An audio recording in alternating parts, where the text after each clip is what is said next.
اس لیے یہ بات انتہائی ضروری ہوتی ہے کہ پوری کوشش یہ کی جائے کہ کسی بھی واقعے کو ہم شروع سے یعنی ابتدا سے بیان کریں اور پھر اس کو اس کے اختتام تک پہنچانے کی کوشش کریں۔ اس کا فائدہ یہ ہوتا ہے کہ چیزیں سمجھ میں آنے لگتی ہیں اور جو ذہن میں خیالات اور اشکالات ہوتے ہیں وہ بھی دور ہو جاتے ہیں۔ کیونکہ آج کا یہ ہمارا پورا پروگرام وہ کربلا اور حضرت امام حسین رضی اللہ عنہ کی شہادت سے تعلق رکھتا ہے، اس لیے ہم اس کو بالکل شروع سے بیان کریں گے تاکہ جب ہم اس واقعے پر پہنچیں تو ہم کو یہ سمجھ میں آ جائے کہ یہ سب کیوں ہوا تھا، کس وجہ سے ہوا تھا اور اس کا بنیادی سبب کیا تھا اور اس کے پیچھے جو مضمرات تھے وہ کیا تھا۔ تو جناب رسول اللہ صلی اللہ علیہ وسلم کا جو مبارک دور تھا، اس دور کے گزرنے کے بعد سیدنا ابو بکر صدیق رضی اللہ عنہ وہ امت کے اجماع کے ساتھ یعنی سارے صحابہ کے اجماع کے ساتھ خلیفہ منتخب ہوئے، خلیفہ بنائے گئے۔ سقیفہ بنو ساعدہ جو ایک چبوترا یا کہیے ایک چھوٹا سا باغیچہ تھا، اس کے اندر یہ انتخاب عمل میں آیا اور یہ سلیکشن ہوا۔ وہ تفصیلات آپ سنتے چلے آ رہے ہوں گے، پہلے بھی سنی ہوئی، اس لیے میں اس پر زیادہ بات نہیں کروں گا۔ حضرت ابو بکر صدیق رضی اللہ عنہ کو اللہ تعالیٰ نے جو مقام دیا تھا وہ ایک ایسا مقام تھا کہ کوئی مسلمان، کوئی ایمان والا ان کے مقام کا، ان کی صلاحیتوں کا، ان کے اندر اللہ تعالیٰ نے جو درد فکر جو رکھی تھی اور جناب رسول اللہ صلی اللہ علیہ وسلم سے جو مشابہت دی تھی، اس کا کوئی ایمان والا مومن منکر نہیں ہو سکتا ہے سوائے اس کے کہ اس کا دل کالا ہو اور وہ بنیادی باتوں پر ہی یقین نہ رکھتا ہو۔ حضرت ابو بکر صدیق خلیفہ منتخب ہونے سے پہلے چند گھنٹوں کے اندر جو رہنمائی حکومت کی فرماتے ہیں اس کو چند پوائنٹس کے اندر آپ ملاحظہ فرما لیجیے۔ آپ صلی اللہ علیہ وسلم کا انتقال ہوا، امت ابھی صدمے میں تھی اور کوئی سمجھ نہیں پا رہی تھی کہ یہ کیا ہوا ہے۔ حضرت عمر جیسا انسان جو عبقری ہے، جو جینیس کہلایا ہے اور اس کی یعنی سمجھداری اور اس کی عقل اور اس کے فہم کو دنیا نے مانا اور تسلیم کیا ہے، وہ اس بات کا منکر ہو رہا تھا کہ محمد رسول اللہ کا بھی انتقال ہو گیا۔ ابو بکر نے سب سے پہلے امت کی رہنمائی وہاں فرمائی اور منبر پر کھڑے ہو کر سب سے پہلے حضرت عمر کو خاموش کیا، وہ تو تلوار لیے کھڑے تھے اور ارشاد فرمایا من کان منکم یعبد محمدا فإن محمدا قد مات۔ تم میں کوئی آدمی اگر محمد صلی اللہ علیہ وسلم کی عبادت کرتا تھا تو یہ بات سمجھ لو کہ محمد صلی اللہ علیہ وسلم انتقال کر گئے۔ ومن کان یعبد اللہ، اور تم میں جو اللہ کی عبادت کرتا تھا تو وہ یہ سمجھ لے اور جان لے فإن اللہ تعالی حی، اللہ زندہ ہے اور ہمیشہ باقی رہنے والا ہے۔ یہ وہ پہلی رہنمائی تھی جو حضرت ابو بکر نے پوری امت کی فرمائی تھی اور ایسے وقت فرمائی تھی جب عمر جیسے لوگ ہل گئے تھے، جب عمر جیسے لوگ بات کو سمجھ نہیں پا رہے تھے۔ یہ ابو بکر کا مقام ہے اس امت کے اندر۔ دوسرا بڑا مسئلہ اس وقت یہ پیش آیا کہ آپ صلی اللہ علیہ وسلم انتقال کو فرما دیں، اب نہلایا جائے یا نہ نہلایا جائے۔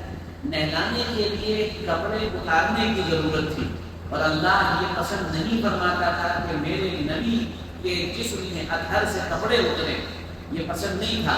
ابو بکر کی رہنمائی یہ ہوئی کہ نہیں، غسل دیا جائے گا اور غسل کپڑوں میں لیا جائے گا۔ تو چنانچہ غسل دیا گیا۔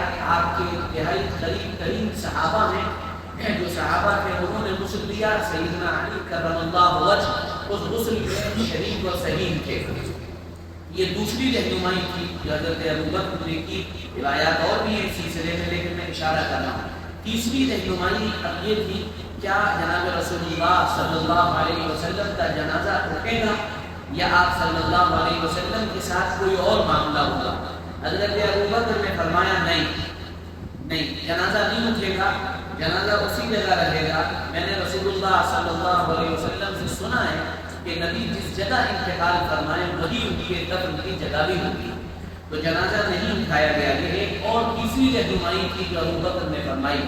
چوتھا مسئلہ یہ درپیش تھا کہ یہ یعنی اس کو ہم آسان زبان میں کہہ لیں کہ جنازہ کس طرح پڑھا جائے، کیا بھیڑ لگے گی، کیا اور کوئی مسئلہ سامنے درپیش ہوگا؟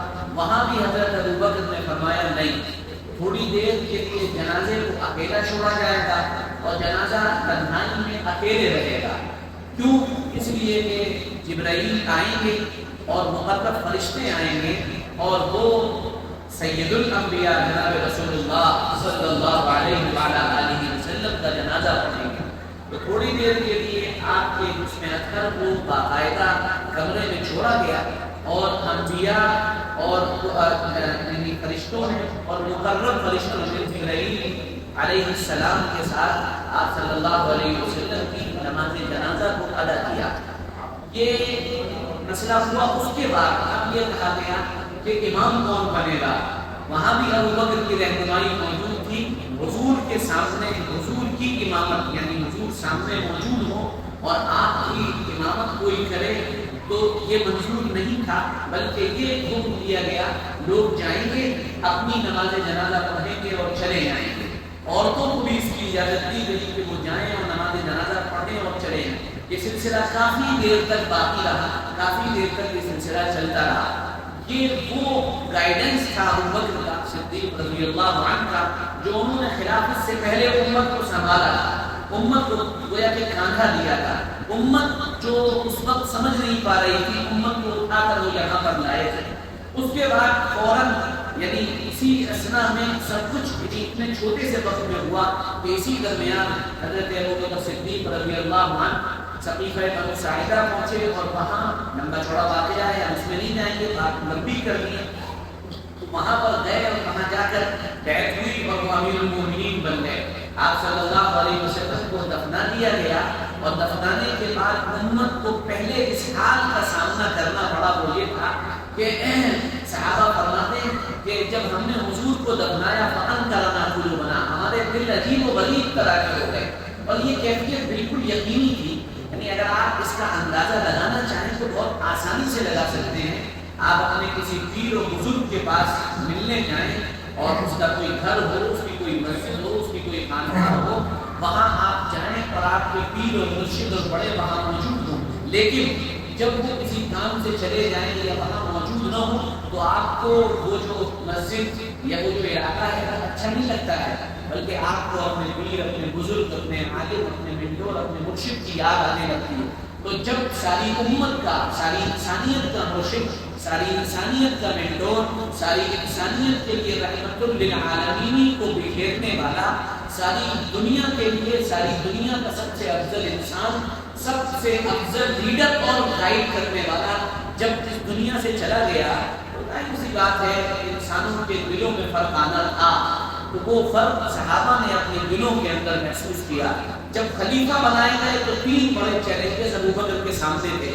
پہلا چیلنج تو یعنی سب سے پہلے پرائمری وہ یہ تھا کہ وہ لشکر جو حضرت ابو بکر صدیق رضی اللہ عنہ کو روانہ کرنا تھا، یعنی کام تو حضور کا تھا۔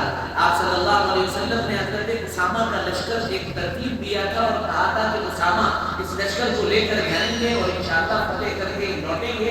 تو اب صحابہ کے ذہن میں اشکال پیدا ہوا کہ کہیں ایسا تو نہیں ہے کہ یہ معجزہ تھا حضور کا کہ اتنی کم عمر ایک بچہ اس اتنے بڑے لشکر کی رہنمائی اور رہبری کے لیے جائے اور پھر وہ اس طرح سے رہنمائی نہ کر پائے جیسی کرنی چاہیے تھی۔ حضور کی زندگی میں تو یہ پاسبل تھا، شاید یہ حضور کا معجزہ ہو، حضور کے بعد شاید اب کوئی چینجنگ ہو۔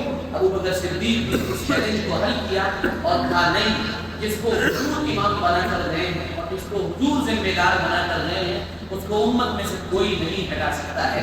اور پھر سیدنا اسامہ ابن زید رضی اللہ عنہ کے سے مخاطب ہوئے اور کہا تقدم یا حبیبی، اے میرے محبوب آ گیا ہو، کیونکہ حضرت اسامہ جو تھے جن کو حب رسول کہا گیا، حضور ان سے بہت محبت کرتے تھے، اپنے ساتھ رکھتے تھے، بہت چاہتے تھے ان کو حضور پاک صلی اللہ علیہ وسلم۔ ان کے باپ زید کو حضور نے پالا تھا، وہ متمنا ایک وقت میں کہلائے حضور کے فارق کہلائیں. ایک واحد صحابی ہیں جن کا ذکر قرآن پاک میں آیا، یہ ان کے بیٹے ہیں. ٹھیک ہے، تو حضرت ابو بکر صدیق مخاطب ہوئے، کہنے لگا تقدم یا حبیبی، اے میرے عزیز، اے میرے حبیب، آگے آؤ. سینصرک اللہ تعالی، اللہ تمہاری مدد فرمائے گا. یہ پہلی رہنمائی خلافت ملنے کے بعد ایک بڑا چیلنج درپیش تھا. ابو بکر صدیق رضی اللہ عنہ نے اس کو سالو کیا. دوسرا مسئلہ، ایک طبقہ امت میں ایسا پیدا ہو گیا تھا جو یہ کہتا تھا کہ ہم نماز تو پڑھیں گے، زکوٰۃ نہیں دیں گے.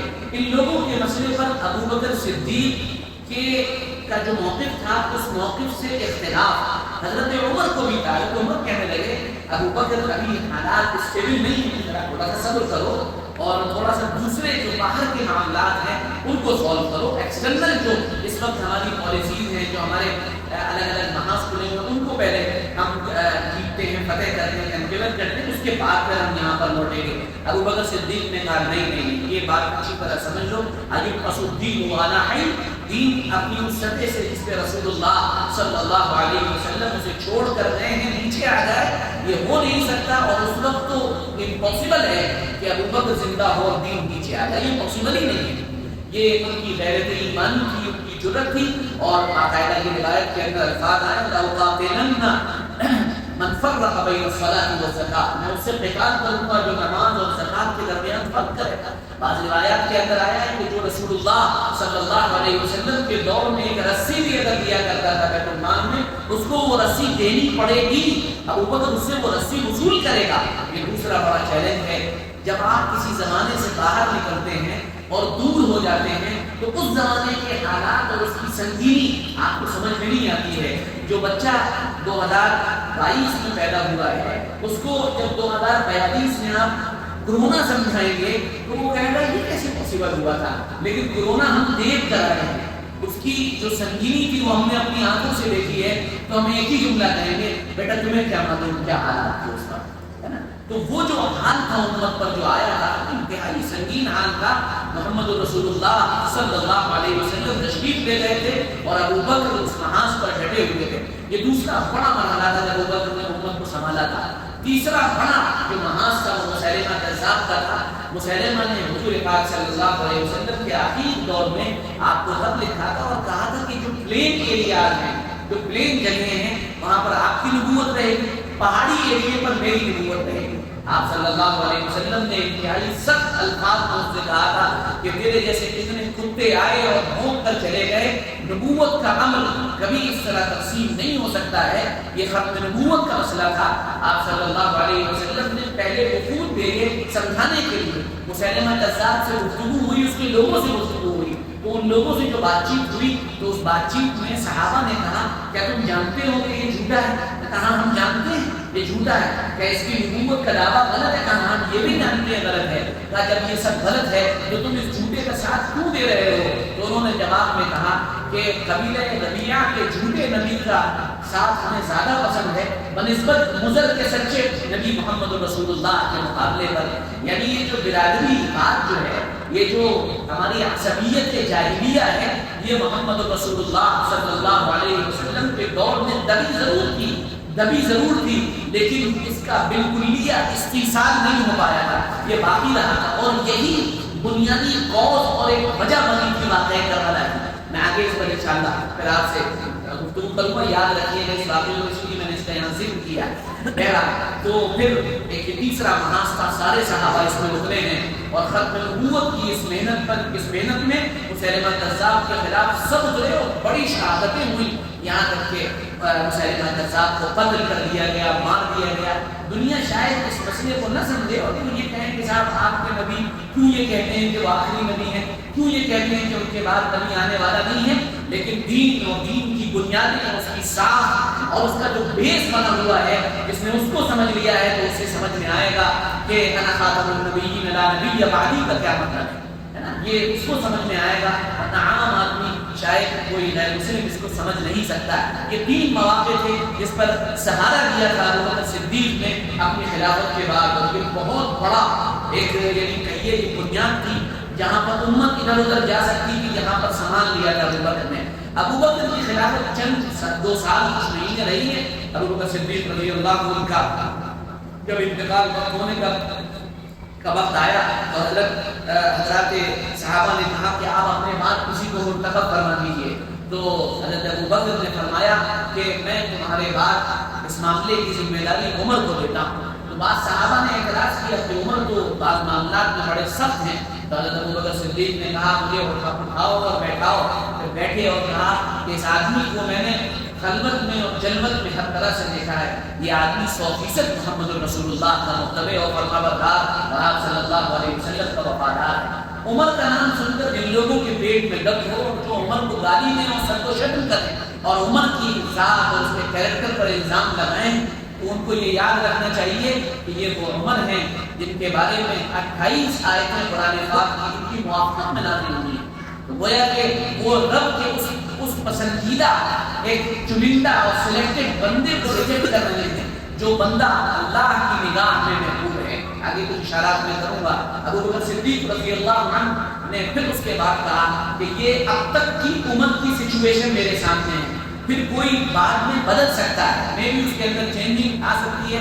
پھر آپ نے رضی اللہ عنہ نے فرمایا قرآن پاک کی آیت کھول کی فَسَيَعْلَمُ الَّذِينَ ظَلَمُوا أَيَّ مُنقَلَبٍ يَنقَلِبُونَ. بعد میں اگر کوئی بدل جائے تو پھر ظلم کرنے والوں کا انجام بڑا بھیانک ہے. علامہ ابن کثیر رحمۃ اللہ علیہ نے اور یہ اس آیت کے ضمن میں اس واقعے کو وہاں پر نقل فرمایا ہے. پھر اس کے بعد حضرت عمر کا دور شروع ہوا. کیا کہنا وہ دور 10-10.5 سال کا وہ دور, سبحان اللہ, کہ اگر ان کو اتنا ہی دور اور مل جاتا تو شاید ساری دنیا میں اللہ رب العزت کے نام کی سربلندی اور اسلام کا پھریرا لہرانے لگتا. خیر یہ عجیب و غریب ان کے واقعات بار بار ہم لوگ سنتے رہتے ہیں, نقل ہوتے رہتے ہیں کہ پہاڑ ہلنے لگا اور تو آپ رضی اللہ عنہ نے اپنی تلوار لی اور زمین پر مارا اور اس کے بعد فرمایا الم یعدل علیک عمر, کیا تمہارے اوپر عمر انصاف نہیں کرنا, تجھے ہلنے کا حق کس نے دیا, کیا انصاف باقی نہیں؟ اور پھر علماء فرماتے ہیں کہ ساری زندگی جب تک وہ خلیفہ رہے پوری دنیا میں کہیں زلزلہ نہیں آیا. کتنا عدل و انصاف سیدنا عمر رضی اللہ عنہ نے دنیا کو دیا ہے. پھر اس کے بعد یہ معاملات آگے بڑھے. عمر رضی اللہ عنہ کا دور ختم ہوا, آپ کو شہید کر دیا گیا. ان واقعات کو تفصیل سے اس لیے نہیں جا رہا ہوں کہ پھر مجھے جہاں پہنچنا ہے اس میں دیری ہو جائے گی اور آپ لوگ بھی دیر سے آئے ہیں تو آپ کو بھی دیر ہو جائے گی, اس لیے ان سب کو نہیں چھیڑ رہا ہوں, میں اشارہ کر رہا ہوں. حضرت عمر رضی اللہ عنہ شہید ہوئے. ابو بکر فیروز کے ہاتھ, وہ واقعہ آپ نے سنا ہوگا, تفصیلی واقعہ. جب آپ کا آخری وقت تھا تو آپ سے لوگوں نے کہا آپ اپنے بعد کسی کو منتخب کر دیں.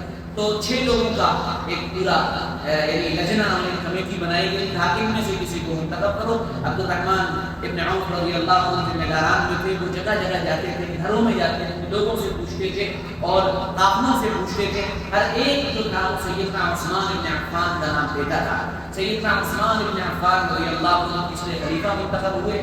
ابو بکر اور عمر کے مقابلے میں حضرت عثمان رضی اللہ عنہ کے مزاج کی نرمی تھی, ہے نا, اور دو شخصیتوں کا تقابل نہیں کرنا چاہیے. ہر ایک کی اپنی اپنی خصوصیات ہیں, کوئی نرم ہے, کوئی گرم ہے, کوئی ٹھنڈا ہے, کوئی بہت زیادہ سخت مزاج کا ہوتا ہے نا. کسی کو اللہ نے انتظامی صلاحیت کی ہوتی ہے, کسی کو دوسری صلاحیتوں سے نوازا ہوتا ہے. یہ اللہ تعالیٰ کا ایک نظام ہے, اس میں یعنی وہ تقسیم کیا ہر ایک کا قسام ازل نے جو شخص بھی اس چیز کے قابل نظر آیا. اس میں کوئی آپ ان شنمائی نہیں کر سکتے کہ یہ ایسا ہے وہ ایسا ہے, ہر ایک کی تقسیم ہے. ان کے دور میں اسلام جس تیزی کے ساتھ پھیلا ہے اور جو خوشحالی مسلمانوں میں آئی ہے, سبحان اللہ کیا کہنا. لیکن یاد رکھیے جہاں ایمان کی محنت ایمان والے کرتے ہیں وہاں شیطان کی محنت شیطان والے بھی کرتے ہیں. میں جملہ اکثر بولتا ہوں, میں نے کہیں پڑھا نہیں ہے, اس لیے میں نظام یہ کہہ دیتا ہوں, یہ جملہ مولانا سعدی صاحب کا ہی ہے. دنیا میں جب بھی کہیں بگاڑ آتا ہے, جب بھی آتا ہے, آیا ہے یا آئے گا, اس کی بنیاد ایک ہی بات ہوتی ہے اور وہ ہوتا ہے تعلیم اور تربیت کی کمی. جہاں تعلیم نہیں ہوگی اور تربیت نہیں ہوگی وہاں یہ اختلافات, یہ بگاڑ, یہ کبیرگی, یہ دل کی سختی, یہ دلوں کا جسے کہہ جاتے ہیں بسمردہ ہو جانا, دلوں کی موت وہاں پر واقع ہو کر رہتی ہے, اسے کوئی نہیں روک سکتا ہے.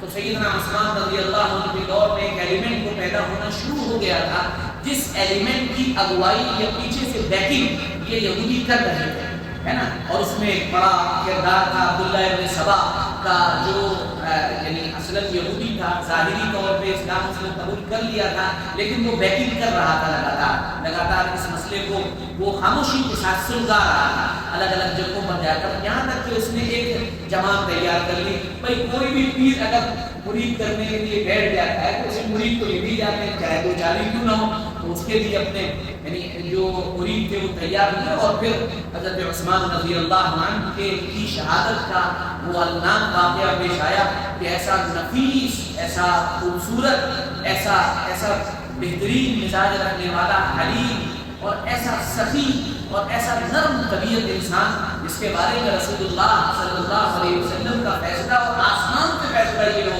کہ آپ کی ایک بیٹی، ان کی نکاح میں ان کا انتقال ہو گیا اور یہ بیٹھے ہوئے ہیں اور آپ صلی اللہ علیہ وسلم فرما رہے ہیں، عثمان جبرائیل آئے ہیں اور یہ کہہ رہے ہیں کہ آپ اپنی بیٹی کا نکاح ان سے کر دیجیے. اور پھر اس کے بعد نکاح کیا اور فرمایا کہ میری جتنی بیٹیاں ہوتی اگر انتقال ہوتا جاتا میں سب کا نکاح عثمان ابن عفان سے کرتا جاتا.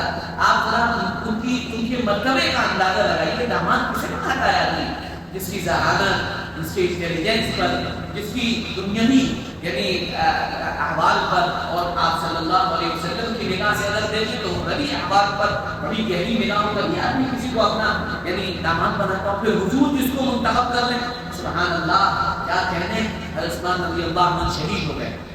حضرت عثمان رضی اللہ عنہ کی شہادت کے بعد اب یہ ایک دور وہ شروع ہوا جہاں پر صحابہ رضوان اللہ علیہم اجمعین میں ایک اختلاف ہونا ہوا. اور اختلاف یہ تھا کہ دو بڑے صحابہ، یعنی ایک صحابیہ ہماری ماں سیدہ عائشہ رضی اللہ تعالیٰ عنہ کی ایک طرف اور دوسری طرف سیدنا معاویہ رضی اللہ عنہ تھے. اس پوری تاریخ میں جو کربلا تک ہوئی ہے، ہم کو چند شخصیات کو خوب اچھی طرح سمجھنا چاہیے اور اس کا بہت اچھی طرح مطالعہ کرنا چاہیے. ان میں ایک بڑی شخصیت ہے سیدنا عثمان، سیدنا علی، اور پھر اس کے بعد حضرت عائشہ، حضرت امیر معاویہ، سیدنا حسن مشتبہ، سیدنا حسین ابن علی رضی اللہ عنہ، اور پھر اس کے بعد حسین ابن علی رضی اللہ عنہ. ان پورے واقعات کو سمجھنے کے لیے پازیٹیوٹی کے طور پر یعنی مثبت کرداروں میں ان کرداروں کا مطالعہ کرنا چاہیے، اور منفی کردار میں نیگیٹو جو کردار ہیں ان کرداروں میں آپ کو چند اور کا مطالعہ کرنا چاہیے.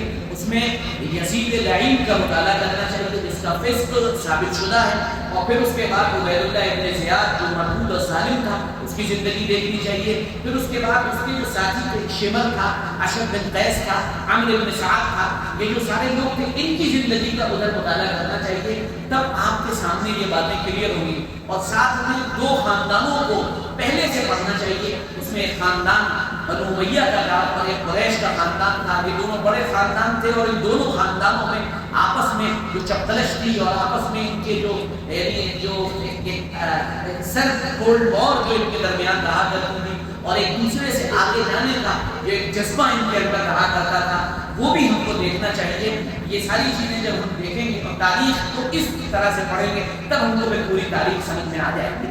بہرحال حضرت عثمان کے قتل کے بعد، شہادت کے بعد اب ایک بڑا مرحلہ پیدا ہوتا ہے. دو لوگ حضرت عائشہ رضی اللہ تعالیٰ عنہ اور سیدنا امیر معاویہ رضی اللہ عنہ. کسی کی شخصیت یاد رکھیے، ابھی آگے میں تفصیلی اشارہ کروں گا. کسی کی شخصیت آپ کی خواہشات کے تابع نہیں ہوتی ہے کہ میں اس شخصیت کو جس آئینے سے دیکھنا چاہوں اس آئینے سے آپ بھی دیکھیے، نہیں. یہ انشاءاللہ آگے آ رہا ہے، بہت سی چیزیں آپ کے سامنے کلیئر ہو جائیں گی.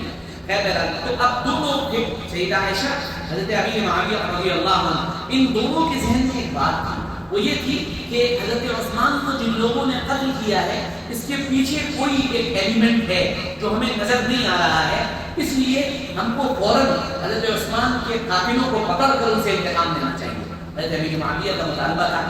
اور سیدہ عائشہ جو حج کر کے تشریف لے لی تھی وہاں سے وہ بجائے مدینہ منورہ لوٹنے کے وہ یعنی بصرہ کی طرف نکلی اور جنگ جمل کا واقعہ پیش آیا. ہم اس تفصیل میں نہیں جا رہے ہیں کہ جنگ جمل میں کیا واقعہ تھا، کیا تھا، اس میں نہیں جا رہے تو بات بہت لمبی ہو جائے گی. بہرحال وہ اس جگہ پر حضرت علی حق پر تھے اور حضرت عائشہ رضی اللہ تعالیٰ عنہ غلطی پر تھی. اور حضرت عائشہ ساری زندگی اس واقعے کو یعنی یاد کر کر رویا کرتی تھی. آپ صلی اللہ علیہ وسلم نے اشارات فرما دیے تھے اور سارے اختلاف کے باوجود حضرت علی رضی اللہ عنہ نے جو اکرام کا معاملہ سیدہ عائشہ کی طرف کے ساتھ کیا ہے وہ ہمارے دور کے رافضیوں کو اپنی نگاہ میں رکھنا چاہیے کہ وہ کیا معاملات تھے جو سیدنا علی نے حضرت عائشہ کے ساتھ کیے. بہرحال پھر اس کے بعد اب دوسری طرف امیر معاویہ رضی اللہ عنہ تھے جو حضرت عمر کے دور میں باقاعدہ ملک شام کے گورنر تھے اور حضرت عمر انہیں پسند کیا کرتے تھے. حضرت عمر کی نگاہ کسی سے چوکتی نہیں تھی, ان کی نگاہ تو بڑی باریک اور بڑی گہری تھی. اتنی گہری نگاہ رکھنے والا شخص کہ وہ بازار میں پہنچتا ہے اور بازار میں وہ یہ دیکھتا ہے کہ یہاں پر بہت سے اجمی لوگ کاروبار کر رہے ہیں. ہمارے وہ لوگ جو کاروبار کو غیر اہم سمجھتے ہیں, تجارت کو کی کوئی اہمیت ان کی نگاہ میں نہیں ہے, پیسہ بہت بری چیز ہے ان کی نگاہ میں, ان کے لیے یہ بات بڑی سبق لینے کی ہے کہ حضرت عمر کہنے لگے کہ یہ اجمی تمہاری منڈیوں میں کاروبار کر رہے ہیں. بہت افسوس کیا صحابہ جمع ہوئے, کہنے امیر المومنین آپ اتنے افسوس میں کیوں ہیں؟ کہا تم کاروبار کیوں نہیں کرتے, تم لوگ کیوں کاروبار نہیں کرتے ہو؟ تو نے کہا امیر المومنین اب کاروبار کی ضرورت کیا ہے, بقول ہماری زبان میں جب روٹی ملے یوں تو کھیتی کرے کیوں, کہنے غنیمت آ رہی ہے, پیسے آ رہے ہیں, مذاہب بنے ہوئے ہیں, محنت کرے کوئی. تو آپ نے بڑا تاریخی جملہ ارشاد فرمایا, آپ نے ارشاد فرمایا یاد رکھنا اگر تم نے کاروبار کی منڈیوں کو نہیں سنبھالا تو ایک وقت آئے گا کہ تمہارے مرد ان کے مردوں کے اور تمہاری عورتیں ان کی عورتوں کی محتاج ہو جائیں گی. یہ پوری امت, پوری ملت اس وقت پوری دنیا کے اندر آپ دریوزہ در اور بھکاری ہیں, کاسہ گدائی آپ کے ہاتھ میں ہے اور آپ اپنی جھولی پھیلائے مغرب کے سامنے کھڑے ہوئے ہیں, ویسٹ کے سامنے کھڑے ہوئے ہیں, چائنا کے سامنے کھڑے ہوئے ہیں, دنیا کی مختلف ممالک کے سامنے آپ اپنی جھولی پھیلائے کھڑے ہوئے ہیں کہ آپ کے پاس انوینشن نہیں ہے, ایجادات نہیں ہے, چیزیں بنانے کا جذبہ نہیں ہے, آپ اس لائن میں بہت پیچھے رہ گئے ہیں. اس لائن میں وہ اگر میں کہوں کہ وہ کانپور پہنچے ہیں تو آپ ابھی ایک دل پہ کھڑے ہوئے ہیں اور آپ کے پاس کوئی سرا ہی نہیں ہے کہ ترقی کیسے ہوگی اور آپ کہاں جائیں گے. ترقی دعاؤں سے نہیں ہوتی ہے, ترقی نمازوں سے صرف نہیں ہوتی ہے. دنیاوی ترقی کے لیے اسباب کا اختیار کرنا اور پوری طاقت اور قوت سے اسباب پر جمنا, اللہ کے احکامات کی فرما برداری کرتے ہوئے, شریعت کے حدود اور دائرے کو طے کرتے ہوئے ہمت اور قوت اور عزیمت کے ساتھ چیزوں کو ایجاد کرنا تاکہ آپ ان کے محتاج ہونے کے بجائے وہ آپ کے محتاج ہو جائیں, آپ ان کے سامنے جھکے وہ آپ کے سامنے جھک جائیں. اور یہ جذبہ اس لیے کہ ان ساری چیزوں کے ذریعے سے ہم اسلام کو غالب کریں گے, دین و شریعت پوری دنیا کے اندر غالب کر کے دین و شریعت کا استیلا ساری دنیا کے اندر قائم کیا جائے گا. یہ جذبہ ہمارے دلوں کے اندر ہو تو یہ کاروبار, یہ انوینشن, یہ ایجادات, یہ عین عبادت ہے, یہ عین عبادت ہے, یہ اللہ کی بندگی ہے, یہ اللہ کے سامنے اپنے آپ کو جھکا دینا ہے اور خود سپردگی ہے. کاش کہ یہ بات امت کو سمجھ میں آ جائے. صرف تسبیح پڑھنے سے اور ایک کونے میں بیٹھ جانے سے کبھی نہ ترقی ہوئی ہے نہ آئندہ ہوگی. سیدنا عمر کے اگر اخبار اس سلسلے میں میں نقل کر دوں تو آپ سمجھ لیجیے گا جو میں خود کرنے میں بیان کروں تو صنم بھی کہے کری کری, پتہ نہیں کیا کیا باتیں ہونے لگیں گی اور وہ باتیں امت کے سامنے نہیں آتی. آپ فرمایا کرتے تھے گھروں میں مت بیٹھا کرو, مردوں سے کہتے تھے گھروں میں مت بیٹھا کرو, اختلافات پیدا ہوں گے, صبح ہوتے ہی نکل جایا کرو, کاروبار کیا کرو, کام کیا کرو. ہمارے یہاں گھر ضلع غازی آباد بن چکا ہے, بھائی پپا چچا تایا بھائی بہن فلانا ٹھکانا, یہ ہے صبح سے مرغیوں کے دربے کی طرح چیں شروع ہو جاتی ہے. اور جو لڑکا جو لڑکی جو بھائی کہ مجھے الگ کر دو تو ایک ہنگامہ ماں باپ سے الگ ہونے کی بات کر رہا ہے, اتنا ظالم ہے, اتنا سخت دل ہے. او بھائی پہلے دن سے الگ کر دو, پہلے دن سے. بیٹے یہ آپ کر رہے نہیں کر سکتے, جیب میں پیسے ویسے نہیں ہیں, جینا الگ کر دو, راستے الگ کر دو, ان کو ان کی زندگی جینے دو, آپ اپنی زندگی جیو. آپ اپنی بڑھیا کو پکڑو اور ہمت ہے تو دوسری جوان لے آؤ, اس کے ساتھ شادی کر کے مزے کرو, لیکن ان کی زندگی کے اندر انٹرفیئر مت کرو, آسان چھوڑ دو. یہ جو ساس اور سسر کی جو کرامات ہمارے گھروں کے اندر ہوتی ہے نا, وہ ہوتا ہے شب و روز تماشا میرے آگے, باغیچہ اطفال ہے دنیا میرے آگے, صبح شام ہم یہ دیکھتے رہتے ہیں. امی باپ کے امی کے ساتھ رہو, کیوں رہو, کہاں لکھ رہا ہے. بہتر یہ ہے کہ اس اختلاف شروع ہونے سے پہلے الگ ہو جائیں. اللہ ہمیں اس کی سمجھ عطا فرمائے. پھر بات ادھر چلی جائے گی, اس لیے میں موضوع پر لوٹ آتا ہوں. تو حضرت سیدہ عائشہ اور سیدنا امیر معاویہ جو اپنے اس علاقے میں اپنا دبدبا اپنا روب چمٹ چکے تھے, عمر سے بچ نہیں سکتا کوئی. ایک مرتبہ اطلاع ملی اور اطلاع یہ ملی کہ حضرت عمر حضرت امیر معاویہ بڑے گر و فخر سے رہتے ہیں. وہ فوراً کہا کہ میں تمہارے بارے میں کیا سمجھا ہوں, تم نے عجمی بادشاہوں کی طرح گر و فخر اختیار کر لیا ہے, تم ہٹو بچوں کو پروٹوکول کے ساتھ رہتے ہو. امیر معاویہ نے جواب میں ارشاد فرمایا, امیر المومنین میرا علاقہ یہ عجمیوں سے قریب ہے, ہم عجم کے قریب رہتے ہیں, اگر میں گر و فخر سے نہیں آؤں گا تو میرا روب اور میرا دبدبا ان کے اوپر قائم ہو جائے گا. ہے نا. یہاں سے ایک بات پتہ چلتی ہے، جو آدمی مقتدی بن جائے اسے لوگوں میں زیادہ گھلنا ملنا نہیں چاہیے، ہر وقت رلنا ملنا نہیں چاہیے، اسے تھوڑا سا الگ رہنا چاہیے، اسے تھوڑا سا لوگوں سے گیپنگ برقرار رکھنی چاہیے، اسے لوگوں سے تھوڑا ہٹ بچ کے الگ رہنا چاہیے، ورنہ لوگوں پر سے اس کا روب ختم ہو جاتا ہے. غیاث الدین بلبن کے بارے میں لکھا ہے اپنی پوری یعنی جتنی بھی اس کی یعنی تاریخ رہی ہے، کتنے سال اس وقت مجھے یاد نہیں، اس اتنے دور میں وہ اپنے دربار میں کبھی ہنسا نہیں ہے. باہر کے وفود آتے ہیں، اور اوتھینٹک بات نکل کر رہا ہوں، خلیل احمد نظامی نے لکھا کہ وہ باہر سے جو وقت آتے تھے باہر ملک والے، وہ اس کے روب کو دیکھ کر بے ہوش ہو گئے. کتنا روب تھا اس کے اندر. علاؤالدین خلجی، جلال الدین خلجی جیسے بادشاہ، علاؤالدین خلجی کے بارے میں لکھا ہے کہ جلالالدین خلجی کے بارے میں لکھا ہے کہ اس کے سامنے کھڑے نہیں ہوتے تھے، گھٹنے پر بیٹھتے تھے، گھٹنے پر بیٹھ کر آدھے کھڑے رہتے تھے، اور ان کے اوپر ہاتھ جب کتے کے اوپر ہاتھ رکھا جاتا ہے ویسے رکھتا تھا. وہ بار بار ایک بات کہتا تھا کہ بادشاہت اور یعنی نظام کو کنٹرول کرنا یہ ایک الگ دنیا ہے، اس میں انسان کو کبھی کبھی جان بوجھ کر سخت بننا پڑتا ہے، جان بوجھ کر ایسا لوگ اختیار کرنا پڑتا ہے. اور وہ اس بات پر بہت زور دیتا تھا کہ اقتدار ہمیشہ ان لوگوں کے پاس ہونا چاہیے جو پیچھے سے خاندانی شرافت رکھتے ہیں، ورنہ اقتدار باقی نہیں رہ پائے گا. یہ باقاعدہ وہ کہا گیا تھا، یہ وہ کہا کرتا تھا. اور ہم کو یہ بات سمجھ میں بھی آتی ہے، جناب رسول اللہ صلی اللہ علیہ وسلم کا فرمان ہم کو ملتا ہے الائمۃ من قریش، کہ ائمہ اور آگے جو بادشاہ ہوں گے وہ قریش خاندان سے ہوں گے. قریش خاندان سے کیوں ہوں گے؟ کیونکہ قریش خاندان کا رولا اور دبدبہ تھا اس دور میں سارے خاندانوں پر، اور ان کی طرف کوئی آنکھ اٹھانے کی ہمت نہیں کرتا تھا. قریش کہا ہی جاتا ہے گھیل مچھلی کو کہ اس کے سامنے کوئی ٹکتا نہیں ہے، تو وہ اتنے طاقتور تھے. ابن خلدون نے بڑی اچھی بات لکھی ہے کہ محمد رسول اللہ کو قریش ہی میں آنا تھا، آپ کسی اور خاندان میں آ ہی نہیں سکتے تھے، کیونکہ نبی ہمیشہ وہاں آتا ہے جہاں عصبیت اور جبدہ بڑا مضبوط ہو. عجیب بات لکھی ہے. ابن خلدون ایسا آدمی ہے کہ آپ اسے پڑھیں گے تو ٹوپیاں اتر جائیں گی، بال اتر جائیں گے کہ ایسا عجیب و غریب آدمی اپنے دور میں گزرا ہے. اس کا مقدمہ جو تاریخ کا ہے پڑھیے تو آپ پھر جائیں گے. وہ اپنے دور میں لکھتا ہے کالے لوگ ایسے ہوتے ہیں، ان کی صفات یہ ہوتی ہیں، یہ خط استوا سے اوپر جو لوگ رہتے ہیں ان کی عادات ایسی ہوتی ہیں، نیچے جو رہتے ہیں ان کی عادات ایسی ہوتی ہیں، جو یہ کھاتا ہے اس کے اندر یہ عادت آتی ہے، جو یہ کھاتا ہے اس کے اندر یہ عادت آتی ہے. وہ لوگ یہ کھاتے ہیں وہ ہدایت سے بہت دور ہیں، وہ مرکز نبوت سے دور ہیں، اس لیے ہدایت میں کم پھیلے گی. کیا آدمی ہے بھائی، بیٹھے بیٹھے اپنے دور میں کہاں کی باتیں لیتا ہے. من جانب اللہ، یہ عطائی چیزیں ہیں. ذالک فضل اللہ یؤتی من یشاء، اللہ جس کو جو چاہتا ہے عطا فرما دیتا ہے. خیر بہرحال اس کے بعد یہ دوسری لڑائی ہوئی سیدنا امیر معاویہ رضی اللہ عنہ، انتہائی حلیم، بردبار، انتہائی سمجھدار. پوائنٹ نوٹ کریے گا میری بات، سمجھیے گا میری بات. جو ہمارے یہاں ایک بڑا انتشار سا ہے نا، ایک طرف شیعہ اور رافضی ہیں اور دوسری طرف یعنی اہل بیت پر قدر کرنے والے ناصبی ہیں، دونوں لوگ موجود ہیں. اور ناصبی جو ہے وہ نظر نہیں آتے ہیں. ناصبی یہ بواسیر کی بیماری کی طرح ہے، یہ نظر نہیں آتے.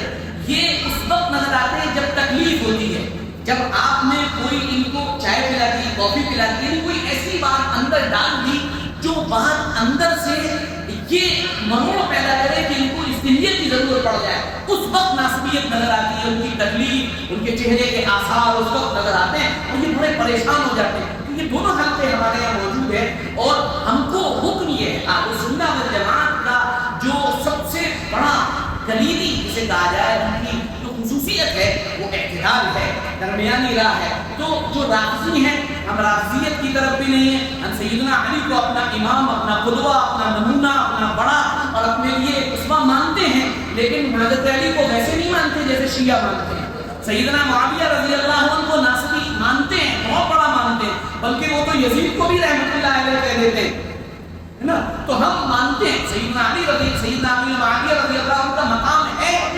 بہت بڑا مقام. وہ صحابی ہیں، ان کے اندر علم تھا، ان کے اندر بردباری تھی، ان کے اندر کار جہاوانی کا ایک زبردست اللہ تعالیٰ نے ملکہ دیا تھا. 19 سال دلی بمبئی کے پونے تک ان کی زبردست حکومت چلی ہے. پوری حکومت کے اندر کوئی ایک آپ جگہ فتنہ و فساد نہیں آپ دکھا سکتے ہیں. وہ عطا کرنے والے، وہ بے انتہا دینے والے، بانٹنے والے، جد و ثبات کرنے والے اور آل رسول اور آل بیت کا اکرام کرنے والے. جتنے الزامات ان کے بارے میں لگائے گئے ہیں ان الزامات میں ایک بھی الزام قائل ثبوت کو نہیں پہنچتا ہے، ان کا مقام یہ.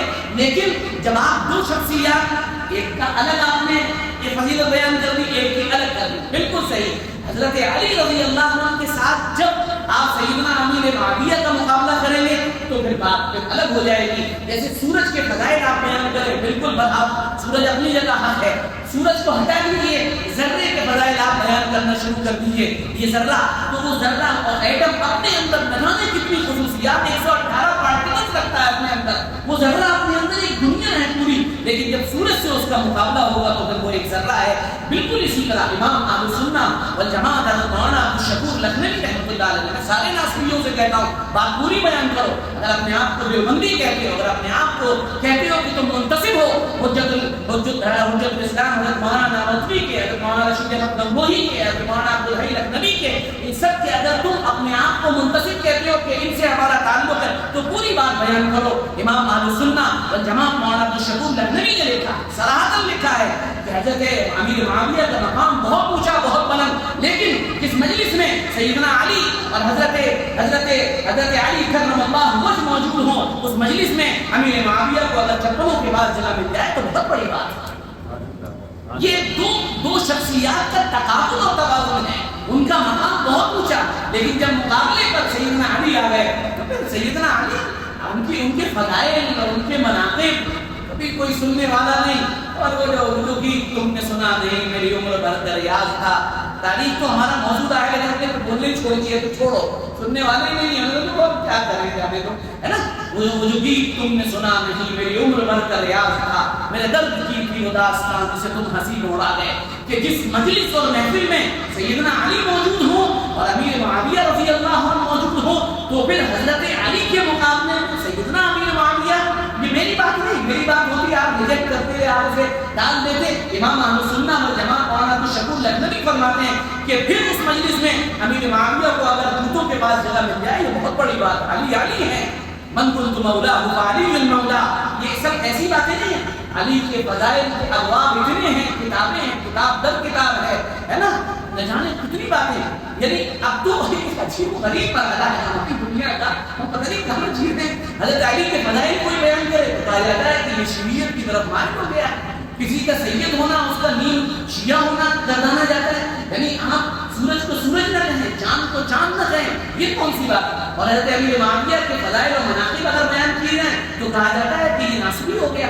یہ دونوں انتہائیں ہیں, ان دونوں انتہاؤں سے بچ کر ہم کو اعتدال کی راہ پر چلنے کی ضرورت ہے.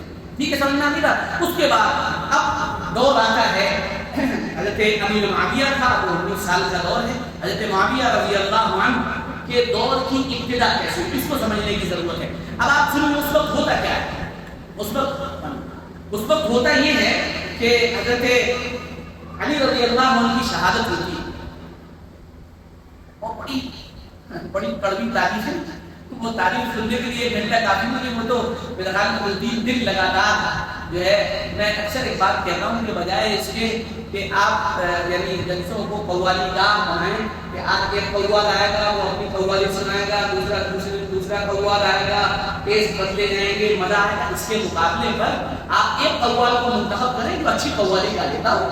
یہ میں اپنی طرف اشارہ نہیں کر رہا ہوں, اور اس قوال سے ساری قوالی سنیں اور پوری سنیں تو پھر مزہ آئے گا. وہ تاریخ کے اندر بڑی تلخ حقیقتیں, بڑی کڑوی باتیں, میں بھی اشارہ کروں گا. تو اب حضرت امیر معاویہ کا دور کیسے شروع ہوا. حضرت علی رضی اللہ عنہ شہید ہو گئے. میں اسکپ کر رہا ہوں, ان کی شہادت کا پورا واقعہ اسکپ کر دے رہا ہوں, وہ لمبا واقعہ ہے, نہیں چھوڑ دے رہا ہوں, پھر وہ بات لمبی ہو جائے. تو حضرت علی رضی اللہ عنہ شہید ہو گئے.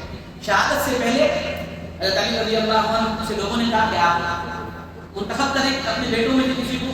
حضرت علی رضی اللہ عنہ نے اپنے ہاتھ روک لیے اور کہا امت آ جائے گی, جیسا ہوگا کھلے میں چھوڑے میں سب جگہ ہونی ہوگی, ہو جائے گی. چنانچہ بہرحال وہ بھی بڑی لمبی چوڑی داستان ہے, میں اسے بھی اسکپ کرتے ہوئے آگے بڑھتا ہوں. سیدنا حسن مجتبی رضی اللہ عنہ علیہ السلام کو باقاعدہ اب خلیفہ منتخب کر لیا گیا. اب حضرت عمرو بن العاص رضی اللہ عنہ, یہ چند نام ہیں, خوب پڑھیے سمجھیے. عمرو بن العاص ہے, مغیرہ ابن شعبہ ہیں, یہ بڑے لوگ ہیں, فتوحات عرب کے بڑے ذہین ترین لوگوں میں ان کا شمار ہوتا تھا. انتہائی عقلمند, انتہائی فراست اور یعنی عقل اور تدبر ان کے اندر کوٹ کوٹ کے بھرا ہوا تھا. حضرت امیر معاویہ رضی اللہ عنہ نے کہا عمرو یہ کیا ہوا؟ کا معاملہ بڑا لمبا چلا گیا. یہ لڑائی تو بڑی لمبی چلے گی. پھر وہی والی بات یاد رکھیے, بنو امیہ کو یاد رکھیے اور جو ہے قریش کو یاد رکھیے. وہ سمجھ گئے تھے کہ اب یہ ٹشن جو ہے دو برادریوں کی ہے, دو قبیلوں کی ہے. یہ چچا تایا کی لڑائی پر یہودیوں سے آپ کی لڑائی کاہے کی؟ یہودی بھی تو آپ کے چچا بھائی, ایک حضرت اسحاق کی اولاد, آپ اسماعیل کی اولاد, یہی تو ہے. یہی ٹشن دیکھیے کتنی کڑوی ٹشن چل رہی ہے. تو چچا صاحب تایا صاحب کی لڑائی بڑی خطرناک ہوتی ہے, اسے پناہ مانگنی چاہیے. ہاں خیر بہرحال اس کے بعد یہ ہوتا ہے کہ ان دونوں میں بات ہوتی ہے. امیر معاویہ اور امیر معاویہ بڑے زبردست کہنے لگے احمد میں اس مسئلے کو حل کر سکتا ہوں. اتنا ماہر انسان ہے امیر معاویہ, وہ جانتا ہے کہ سیدنا حسن کی طبیعت کیا ہے, وہ جانتا ہے ساری چیزوں پر بڑی نگاہ ہے. صحیح تھوڑی عبداللہ ابن عباس نے کہا تھا کہ معاویہ تو مجتہد ہیں, وہ اگر کسی چیز کے بارے میں کہیں تو ان کی رائے کا اعتبار, اور پھر دنیاوی امور میں سبحان اللہ کیا کہنا. لوگ کہتے ہیں امیر معاویہ کھایا کرتے تھے, جس کا میدا اچھا ہوتا ہے وہی کھا پاتا ہے, کمزور میدے والے تھوڑی کھا پاتے ہیں. ان کی وہ جو یعنی کرتا جو موجود ہے اس پر ظالم کے داغ ہیں, وہ رکھا ہوا ہے. تو امیر معاویہ کی برائی کرنے والے لوگ یہ کہتے ہیں کہ بتائیے امیر معاویہ کھاتے تھے, تو کھاتا تو وہی ہے جس کا میدا اچھا ہوتا ہے. ان کو شوق تھا کھانے پینے کا. ہمارے دور میں بھی سب لوگوں کو شوق ہے کھانے پینے کا, مرغا, مٹن, بریانی, اعلیٰ درجے کے کھانے. تو وہ تو یعنی بادشاہ تھے اپنے دور میں, ظاہر سی بات ہے بادشاہ ان کے پاس تھی اور رحمت والی بادشاہ تھی ان کے وقت, تو ان کو تو کھانا چاہیے تھا.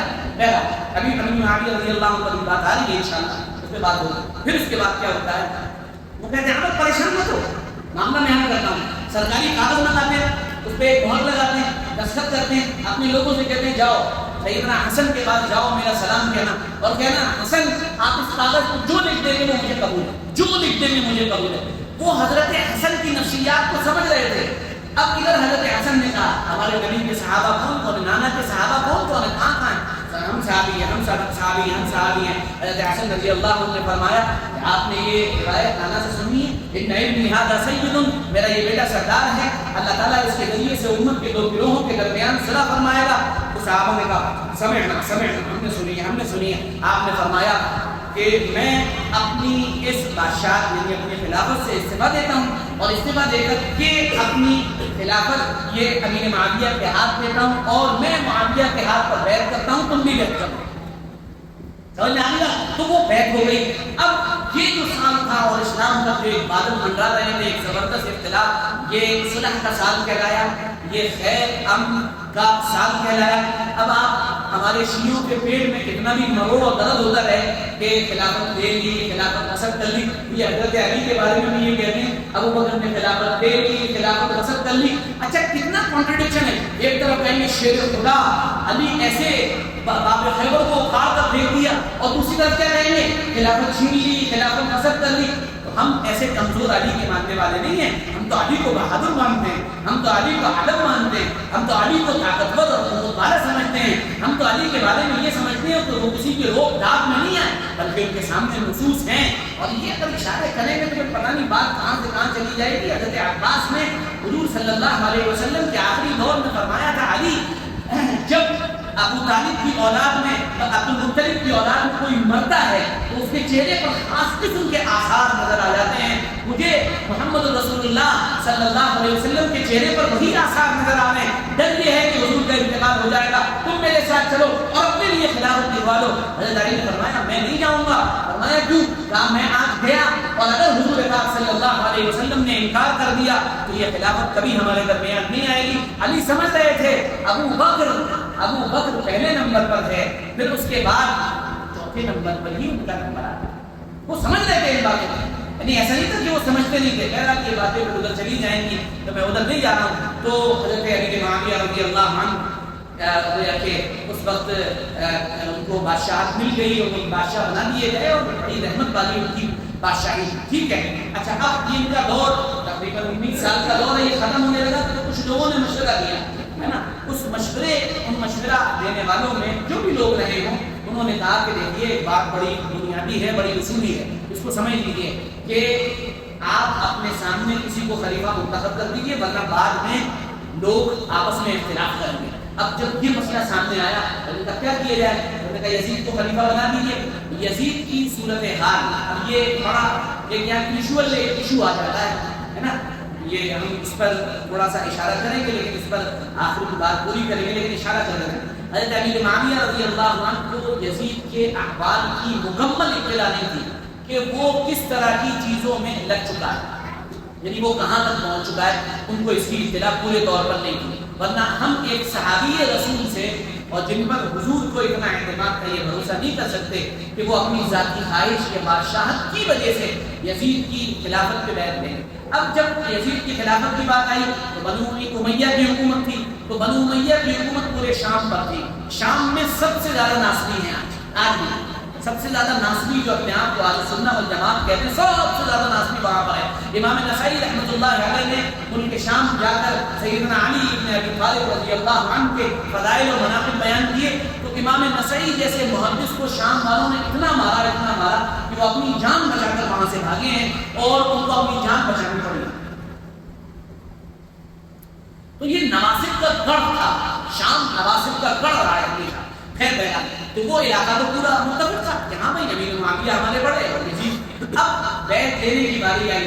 اب میں بیعت دینے میں ایک بات کہتا ہوں، بیعت دینے میں کیا کہا جاتا ہے کہ بھائی میں بیعت کرتا ہوں، میں ایسا مطاعت، یہی تو ہوتا ہے، میں مانوں گا بات۔ اگر آج ہم جیسے لوگ ہوتے، ہم جیسے لوگوں کے لیے تو کوئی مسئلہ ہی نہیں تھا، کوئی آیا پہلے بیعت کر لی، ختم، چلا گیا، مخالفت کر دی۔ اس وقت زمانے میں عورتیں نہیں تھی، مرد تھے، ایک بات کہہ دی، جو بات زبان پہ آ گئی تو آ گئی، یعنی وہ یہ ان کے نا زبان کی اہمیت اب ہوتا ہی وہ ہے کہ حضرت امیر معاویہ رضی اللہ عنہ وہ کہتے ہیں اب یہ اطلاع ملتی ہے اجازت، یہاں بے چینی پھیل جائے، وہ سب تفصیل میں اسکپ کرتا ہوا چل رہا ہوں، کون گورنر تھا کیا تھا، بات بنتی ہوگی۔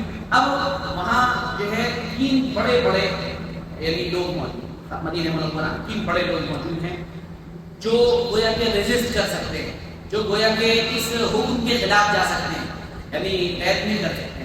ان میں ایک بڑا نام عبداللہ ابن زبیر رضی اللہ عنہ کا ہے، یہ حضرت ابوبکر صدیق کے نواسے ہیں، حضرت زبیر بن عوام کے بیٹے، اور دوسری طرف سیدنا حسین رضی اللہ عنہ، یہ علی ابن ابی طالب کے بیٹے اور جگر گوشے رسول صلی اللہ علیہ وسلم ہے نا، یہ بالکل واضح باتیں سب کے سامنے ہیں۔ عبد الرحمن ابن ابی بکر ان کو شاید انتقال ہو گیا، اور ایک مطلب اس طرح کے یہ دو تین لوگ ہیں۔ جیسے ہی لوگوں کو اطلاع ملی کہ اب ہمارے اوپر پریشر آنے والا ہے، یہ لوگ رات کے اندھیرے میں نکل گئے اور مکہ مکرمہ پہنچ گئے، اور اس لیے مکہ مکرمہ پہنچے کہ بھئی یہاں رہیں گے تو یہ زیادہ سیف ہے ہمارے لیے، فوج اتنی دور سے یہاں آئیں پھر وہاں جائے، ٹائم بھی لگے گا اور ہمیں مشورہ کرنے کا آپس میں موقع مل جائے گا۔ اب یہ سارے کے سارے لوگ گویا کہ حکومت وقت جو تھی اس کے خلاف جا رہے ہیں۔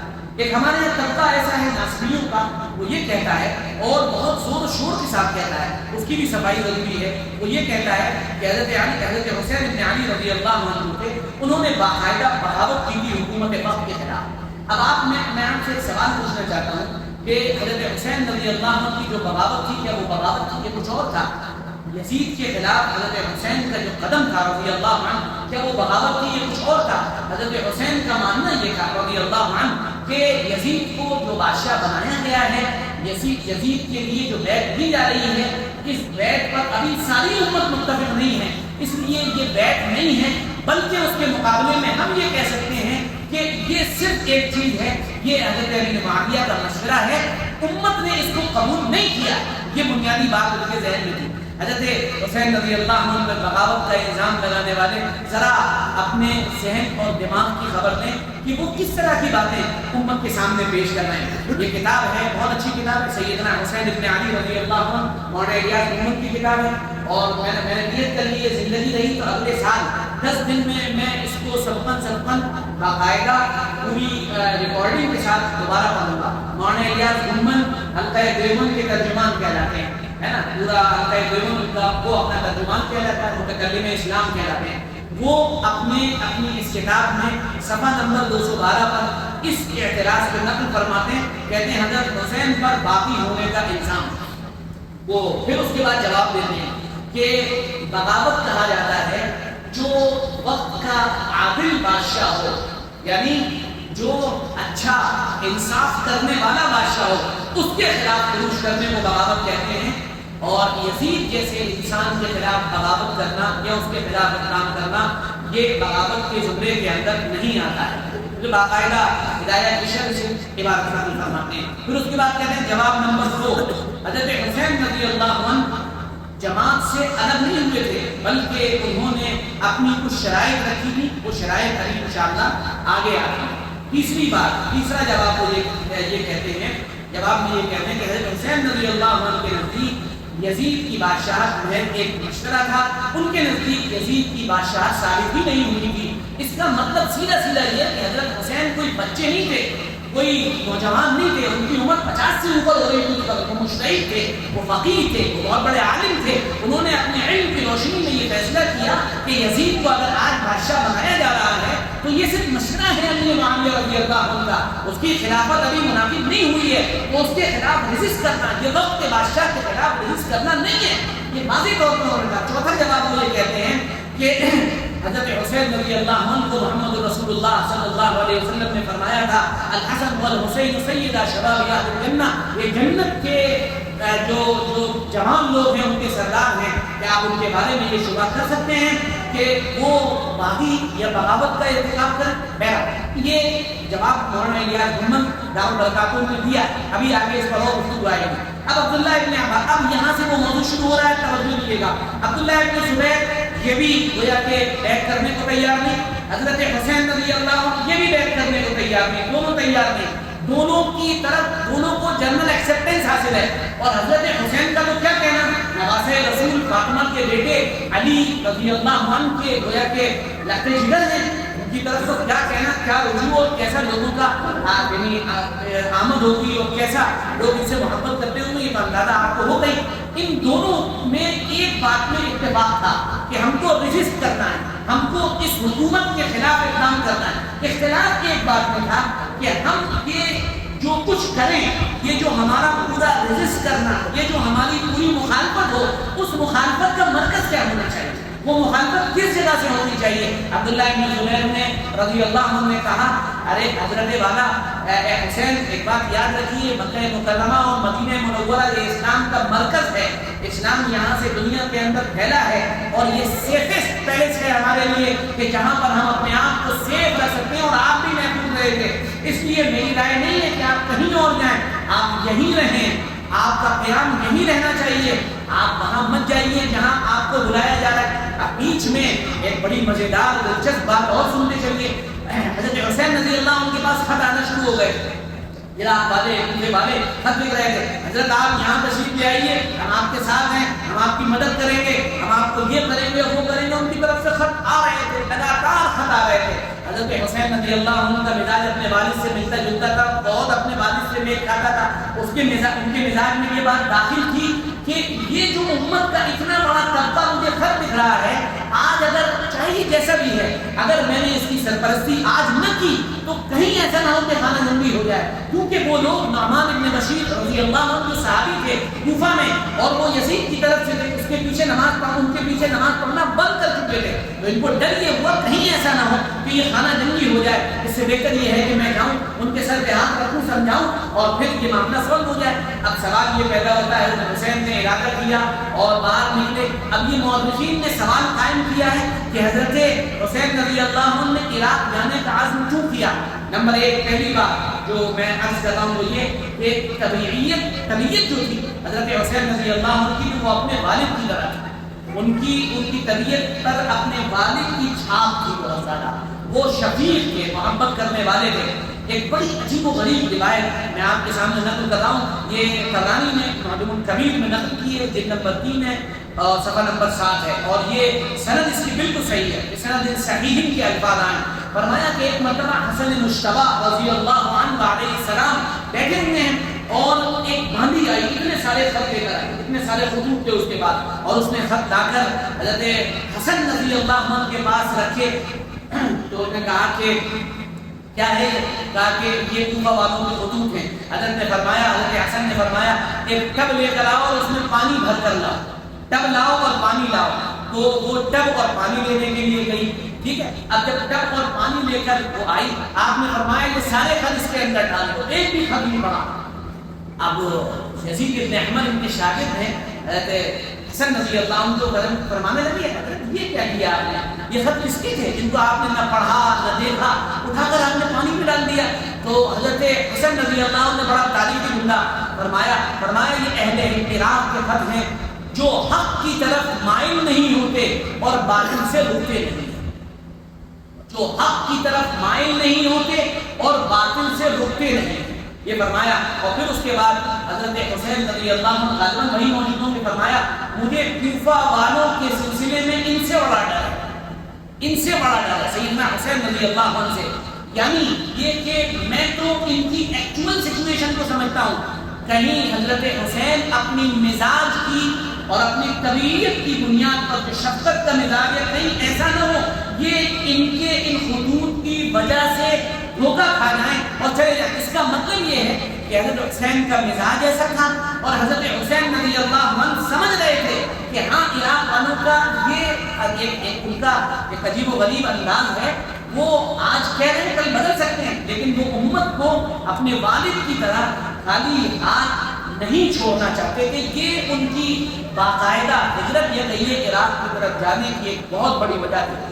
نمبر دو، دوسری بہت بڑی وجہ یہ تھی کہ حضرت حسین رضی اللہ عنہ کے سامنے حرمین کا تقدس بہت تھا، حرمین کا تقدس تھا، اسی لیے انہوں نے حج نہیں کیا، عمرہ کیا اور حج کے ایام میں ہی وہ ادھر چل دیے، تقریباً اکثر مورخین اسی طرف گئے، وہ چل دیے ہیں وہاں سے۔ اچھا، اب جب جانے کی باری آئی سب نے سمجھایا، عبداللہ ابن عمر نے سمجھایا، عبداللہ ابن عباس نے نظام پکڑ لی، کہاں جا رہے ہیں آپ کو یاد نہیں آپ کے والد محترم کو دھوکہ دیا ہے ان لوگوں نے، آپ کو یہ ساری باتیں مجھے یاد ہے، یہ سب باتیں معلوم ہیں، اور پھر غالباً یہ روایت کے اندر ہے کہ مقدر ہی شاید مجھے وہاں لے جا رہا ہے۔ اب ان کی ایک اور تیسری وجہ یہ کہ ان کا ماننا یہ تھا کہ عراق میں ہمارے ماننے والے زیادہ ہیں تو وہاں افراد زیادہ ہوں گے اور ہم کسی بھی چیز کو زبردست طریقے پر نافذ کرنے کی پوزیشن میں آ جائیں گے۔ یہ سمجھتے چلیے گا۔ اب یہ نکلے اور وہاں پہنچے، ادھر عراق کے گورنر کی تبدیلی ہوئی، یزید نے عراق کے گورنر کو بدلا اور بدلنے کے بعد اس نے فوراً باقاعدہ عبید اللہ بن زیاد کو یہاں کا گورنر بنایا اور ظالم اور جابر قسم کا انسان تھا، یہاں آیا اور آتے ہی اس نے پورا کا پورا معاملہ سیٹ کر دیا۔ حضرت عقیل ابن ابی طالب کے واقعے کو میں اسکپ کر رہا ہوں ورنہ بات میں بہت لمبی ہو جائے گی۔ تو عقیل ابن ابی طالب کو شہید کیا، یہ حضرت علی ابن ابی طالب رضی اللہ عنہ کے گویا کہ بھائی لگتے تھے، ٹھیک ہے۔ اب اس کے بعد آگے چلیے، اب یہ ہوتا ہے حضرت حسین رضی اللہ عنہ دریائے فرات کے کنارے آ گئے۔ یہاں ایک بات بڑی سمجھنے کی ہے کہ آخر کوئی ایک اور گروپ تو نہیں تھا وہاں پر، کوئی ایک ایسا چھپا ہوا ایلیمنٹ تو نہیں تھا وہاں پر جو حضرت حسین کو یہاں لا کر لڑوا کر ان کی امیج کو خراب کرنا چاہتا ہے۔ ہمارے پاس کوئی تاریخی روایت ایسی موجود نہیں، کوئی تاریخ کی ایسی دلیل و شہادت نہیں، البتہ جب آپ واقعات کو پڑھتے ہیں تو چیزیں اپنے آپ انڈر لائن سمجھ میں آنے لگتی ہیں۔ ایک گروہ ایسا موجود تھا جو اندر سے یہ چاہتا تھا کہ حضرت حسین رضی اللہ عنہ کو وہاں سے لایا جائے، یہاں رکھا جائے اور اس سے پہلے کوفہ میں ہنگامہ کیا جائے اور پھر یہ ثابت کیا جائے کہ یہ حسین کے ماننے والے، لڑنے بھرنے والے لوگ اور حکومت کے خلاف بغاوت کرنے والے لوگ ہیں، اس لیے ان کا علاج سختی سے ہونا چاہیے۔ ایک ایسا ایلیمنٹ تاریخ میں انڈر لائن ہم کو سمجھ میں آتا ہے۔ چنانچہ یہی ہوا، حضرت حسین رضی اللہ عنہ اور اس سے پہلے کوفہ میں ہنگامہ ہوا، عقیل ابن ابی طالب کو وہاں پر شہید کیا گیا اور عبید اللہ ابن زیاد نے چاروں طرف سے سرحدوں کو بند کر دیا، بلاک کر دیا، اور حضرت حسین رضی اللہ عنہ جب وہاں دریائے فرات کے کنارے آئے اور ان سے مطالبہ کیا گیا، یہ کی پوائنٹ آ رہا ہے، اور ان سے مطالبہ کیا گیا کہ آپ یزید کے ہاتھ پر بیعت کر لیں، انہوں نے کہا نہیں، میں یزید کے ہاتھ پہ بیعت نہیں کر سکتا ہوں، اور جو جملہ انہوں نے کہا وہی ان کی اصل لڑائی کی بنیادی وجہ تھی۔ انہوں نے فرمایا کہ میں اس کی بیعت کو اس لیے قبول نہیں کرتا ہوں کیونکہ وہ اپنے دربار میں اللہ کے حکم کو نافذ نہیں کرتا ہے۔ یہی الفاظ ہے کہ باقاعدہ وہ میں نقل کر دے رہا ہوں آپ کے سامنے، وہ فرمایا کہ وہ اپنے دربار کو شریعت سے آزاد رکھنا چاہتا ہے، اور انہوں نے یہ بھی فرمایا کہ ملک جو قانون بناتا ہے اس کو ملک پر نافذ کرتا ہے اور اپنے دربار کو اس سے آزاد رکھتا ہے۔ حضرت حسین رضی اللہ عنہ کی نگاہ میں پہلے بھی اشارہ کر چکا ہوں اس طرف تھی کہ اگر امت میں یہ غلط روش پڑی، آپ حضرت عمر کا نمونہ دیکھیے، حضرت عمر رضی اللہ عنہ نے جب عثمان کے بارے میں فیصلہ کیا اور عبداللہ ابن عمر کا نام آیا تو فرمایا نہ یہ اس میں شریک ہوگا، اس کو دیکھے گا، میں قیصر و کسریٰ کی سنت اپنے نبی یا اسلام میں یا دین شریعت میں جاری کرنا نہیں چاہتا، حالانکہ یہ بات اپنی جگہ طے شدہ ہے بادشاہت کوئی ایسی بری چیز نہیں ہے جس کو اتنا برا بنا کر پیش کیا جاتا ہے. اس پر تھوڑی سی گفتگو انشاءاللہ آگے آ رہی ہے. تو اصلی مدعا جو تھا، وہ بنیاد جو تھی، وہ یہ جملہ تھا کہ نہیں، امت میں یہ رجحان نہیں پیدا ہونا چاہیے کہ میں اور میرے باپ میرا بیٹا، چاہے بیٹا کیسے بھی ہو، چاہے جس طرح کا بھی ہو، چاہے اس کا مزاج جو بھی ہو، یہ امت میں مزاج پڑھنے دینا نہیں چاہتے تھے. تو بہرحال حضرت حسین رضی اللہ عنہ نے وہاں پر 3 شرطیں رکھی اور میں وہ شرطیں پڑھ کر سنا رہا ہوں آپ کو تاکہ آپ کو شبہ نہ ہو. انہوں نے فرمایا پہلی بات، میں جہاں سے آیا ہوں مجھے وہیں واپس جانا، مجھے وہیں واپس جانے دو، میں اپنے چلے جا رہا ہوں، میں آپ کو شکر ہوں اپنا کام کروں. نمبر 2، دوسری بات، یا مجھے موقع دو کہ میں براہ راست جا کر ڈائریکٹ جا کر یزید سے ملاقات کروں.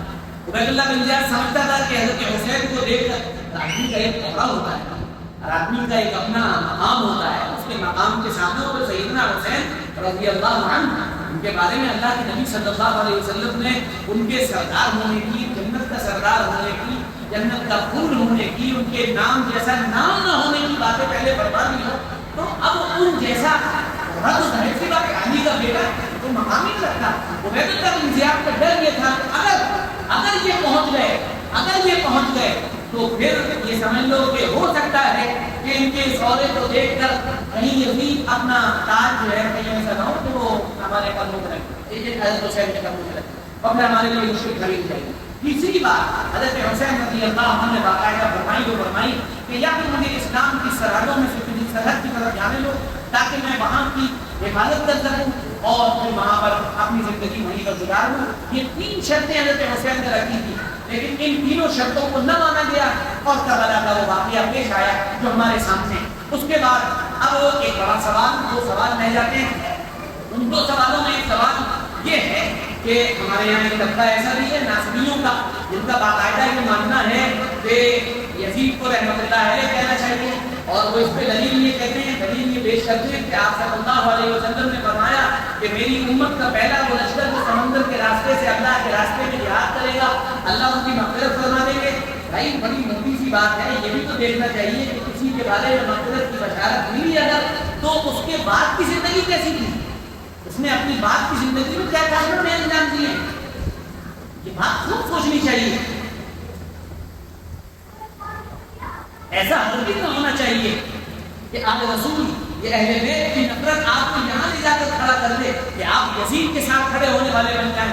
میں تو اکثر بیانوں میں کہتا ہوں کہ بالکل جو یزید کا دفاع کر رہا ہے، جو یزید کے لیے لکھ رہا ہے، جو یزید کے لیے بول رہا ہے، جو یزید کے لیے یعنی تبو کر رہا ہے، میں تو اللہ سے بیت اللہ کا پردہ پکڑ کر یہ دعا مانگوں گا کہ اللہ جب قیامت کے میدان میں اس کو یزید ہی کے ساتھ اٹھایا جائے، یزیدی کے ساتھ اس کا حشر ہو، بالکل مبارک، اس کے لیے مبارک. اور دوسری طرف ہم یہ کہیں گے کہ ہم حسین کے ماننے والے، ہم حسین رضی اللہ عنہ کے اسوے پر چلنے والے اور ان کو اپنا نمونہ ماننے والے، اللہ سے ہم دعا کریں گے کہ اللہ ہمارا حشر حضرت حسین رضی اللہ عنہ کے ساتھ فرما دے. موٹی موٹی بات ہے، جو ناصبی ہو وہ پہلی دعا پر آمین کہے اور جو حسینی ہو وہ دوسری دعا پر آمین کہے. ہم تو آمین اسی پہ کہلوائیں گے.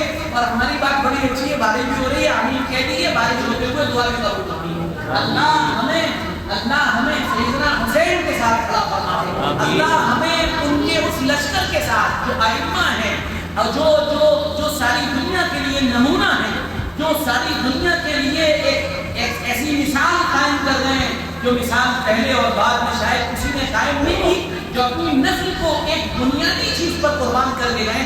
اللہ اس کا کچھ ذرہ ہمیں بھی نصیب فرما دے اور یزیدیوں کو یزید مبارک اور حسینیوں کو حسین مبارک. بات سیدھی ہے. اب سوال یہ پیدا ہوتا ہے کہ یزید کے بارے میں اس امت کا موقف کیا ہونا چاہیے.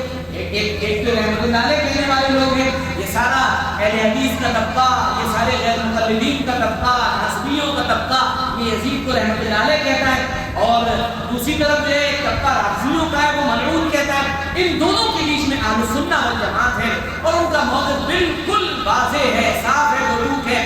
مولانا سلیم اللہ خان صاحب پاکستان کے بڑے بزرگ عالم ہیں، انتقال ہو گیا ان کا، اور مفتی تقی عثمانی صاحب کے استاد ہیں، سارے بڑے علماء کے اس وقت کے استاد ہیں.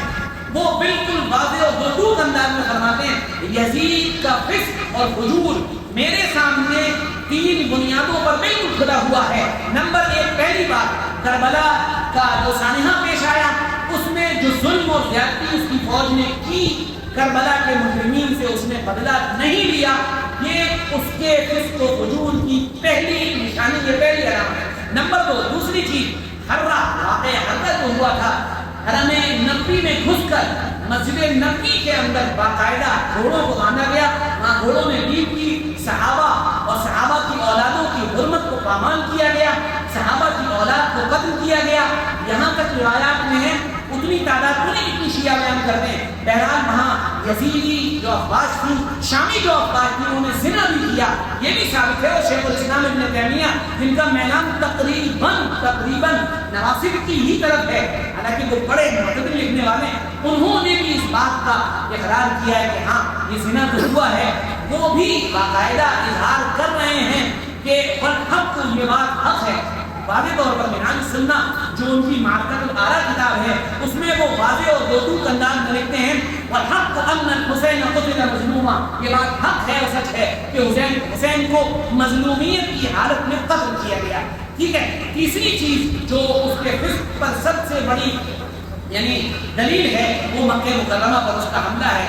صحابہ نے جو اس کے ہاتھ پر بیعت کی تھی، وہ اس سے پہلے بیعت کی تھی، اس سے پہلے بیعت کی تھی، اور وہ اس وجہ سے کی تھی کہ اس کی یہ حرکتیں لوگوں کے سامنے نہیں آئی تھی۔ یہ حرکتیں سامنے آ جاتی تو بھی سارا کا سارا معاملہ بن جاتا۔ مجھے بڑی حیرت ہوتی ہے، خود کو دیوبندی کہنے والے جو حضرات ہیں، وہ اپنے موقع کی باتیں تو نقل کرتے ہیں اور اپنے موقعوں پر حضرت تھانوی رحمۃ اللہ علیہ، حضرت مولانا رشید احمد گنگوئی رحمۃ اللہ علیہ، ان سب کا، حضرت تھانوی رحمۃ اللہ علیہ کا نام جوڑ کر استعمال کرتے ہیں اور یوں گردنیں ہلاتے رہتے ہیں۔ لیکن اس مسئلے پر وہ حضرت حسین رضی اللہ عنہ کا جو مسئلہ آیا اور آل رسول کا جو مسئلہ آیا اور ان کے خلاف کھڑے ہونے کا مسئلہ آیا تو وہ ان بڑے لوگوں کو اسکپ کر جاتے ہیں۔ میں آپ کے سامنے حوالے سے، کتاب کے حوالے سے بات نقل کر رہا ہوں۔ مولانا قاسم نانوتوی رحمۃ اللہ علیہ نے فرمایا، یعنی حضرت معاویہ رضی اللہ عنہ کے انتقال کے بعد یزید نے قرضے نکالنے شروع کیے اور دل کی خواہش نفس اور ہاتھ کو جام شراب پر لے گیا۔ ٹھیک ہے، پھر کھلا کرنے لگا اور نماز چھوڑ دی۔ یہ میری بات نہیں ہے، مولانا قاسم نانوتوی رحمۃ اللہ علیہ کی بات ہے، یہ باقاعدہ حوالے کے ساتھ یہاں نقل کی گئی۔ نمبر 2، حضرت عبدالحی لکھنوی رحمۃ اللہ علیہ بہت بڑے لوگوں کے اندر ہیں، وہ فرماتے ہیں یزید کے متعلق محتاط ترین مسلک یہ ہے کہ اس بدبخت کو مغفرت اور رحمہ اللہ کے کلمات سے ہرگز یاد نہ کیا جائے۔ میری بات نہیں، مولانا عبدالحی لکھنوی رحمۃ اللہ علیہ کی بات ہے، اور نہ ہی اس پر لعنت کی جائے، یہ بھی یاد رکھیے، نہ ہی اس پر لعنت کی جائے، یہ ہمارا مسلک ہے جو کافروں کے لیے مخصوص ہے نا، کہ لعنت کر کے آپ اپنی زبان کو گندا کریں۔ ٹھیک ہے، پھر واضح ہو گیا۔ پھر آگے چلیے، قطب الاقطاب فقیہ النفس حضرت مولانا رشید احمد گنگوئی رحمۃ اللہ علیہ فرماتے ہیں کسی مسلمان کو کافر کہنا مناسب نہیں، یزید مومن تھا، بسبب قتل کے فاسق ہوا، کفر کا حال دریافت نہیں، کفر کہنا جائز، کافر کہنا جائز نہیں کہ وہ عقیدہ قلب پر موقوف ہے۔ انہوں نے بھی کہہ دیا فاسق تھا۔ آگے چلیے، حکیم الامت مجدد الملت حضرت مولانا اشرف علی تھانوی رحمۃ اللہ علیہ فرماتے ہیں، مجھے یہی حیرت ہوتی ہے کہ اپنے ہر موقع پر حضرت تھانوی رحمۃ اللہ علیہ کی آڑ اور حضرت تھانوی رحمۃ اللہ علیہ کے پیچھے چھپ جانے والے اور ہر مسئلے میں حضرت تھانوی رحمۃ اللہ علیہ کو قدوہ اور اسوہ اور نمونہ کہنے والے اور ان کو چوم اور چمڑ کہنے والے، بڑا اور یہ کہنے والے لوگ یہ روایت کی نقل نہیں کرتے ہیں۔ حضرت فرما رہے ہیں امداد الفتاویٰ فتوے کی کتاب میں جلد نمبر 4 صفحہ نمبر 465 پر فرماتے ہیں یزید فاسق تھا اور فاسق کی ولایت متلقی ہے۔ اس سے بڑی بات کہاں سے آپ کے لیے جائز ہو گیا کہ آپ رحمۃ اللہ علیہ کہنے لگے؟ واضح اور دوسری باتیں یہاں موجود ہیں، کوئی ایسی بات نہیں ہے کہ چھپی ہوئی ہو اور جو بہت جو ہے آپ کے لیے پریشان کرنا، بالکل واضح اور دوسری بات۔ پھر اس کے بعد آخری بات جو میں آپ کے سامنے وہ چھوٹی چھوٹی نقل کرنا چاہتا ہوں، ان باتوں میں ایک بڑی بات حضرت امیر معاویہ رضی اللہ عنہ کا مسئلہ ہے۔ امیر معاویہ رضی اللہ عنہ کے سلسلے میں ابھی کچھ دن پہلے سید سلمان حسینی ندوی صاحب کا ایک بیان وائرل ہوا، میں نے تو نہیں سنا، البتہ اس پر جو تبصرے ہوئے ہیں وہ میں نے سنے۔ میں مولانا سلمان ندوی صاحب کے بارے میں کیا کہوں، ان کو دیکھ کر بس صرف ایک ہی بات یاد آتی ہے کہ اللہ بے نیاز، اللہ الصمد، اور مجھے کچھ یاد نہیں آتا۔ اور مجھے کچھ سمجھ میں نہیں آتا. لوگ انہیں برا کہتے ہیں, جو بھی کہیں, مجھے کچھ سمجھ میں نہیں آتا. مجھے اللہ کی بے نیازی اس آدمی کو دیکھ کر سمجھ میں آتی ہے کہ اللہ کتنا بے نیاز ہے. یعنی ایک آدمی جس کو بروقت اللہ نے اردو, عربی اور فارسی لکھنے کی صلاحیت دی ہو, اردو اور عربی کا باکمال خطیب بنایا ہو, جس کے بارے میں پچھلے بزرگوں نے یہ کہا ہو, پچھلے بزرگوں نے یہ بات کہہ دی ہو کہ جس مجلس میں سلمان حسینی موجود ہے وہاں کسی کو بات کرنا روا نہیں. ایسا باکمال خطیب, ایسا زبردست مصنف کہاں جا کے ٹھوکر لگی, کہاں جا کر گرے. اللہ رحم فرمائے, اللہ رحم فرمائے. اور اس سب کے اندر بھی وہی خاندانی ایک عصبیت اور وہی خاندانی ایک بڑی تشدد عقل ہے. جو لوگ اسے جانتے ہیں وہ جانتے ہیں, میں اسے بیان کرنا نہیں چاہتا ہوں. وہ کیوں ان انتہاؤں پہ پہنچے اس کے پیچھے بھی بڑی وجوہات ہیں. ورنہ مولانا کے اپنے بیانات جو درس بخاری اور حجت اللہ بالغہ کے دروس کے وقت موجود ہیں, وہ باقاعدہ امیر معاویہ رضی اللہ عنہ کا دفاع کرتے ہوئے ہمیں نظر آیا کرتے تھے. وہ سیدنا حسن اور حسین اور سیدنا علی رضی اللہ عنہ کا ایک معتدل اور متوازن اہل سنت والجماعت کی نگاہ میں متعارف ہے وہ کرتے ہوئے نظر آتے تھے.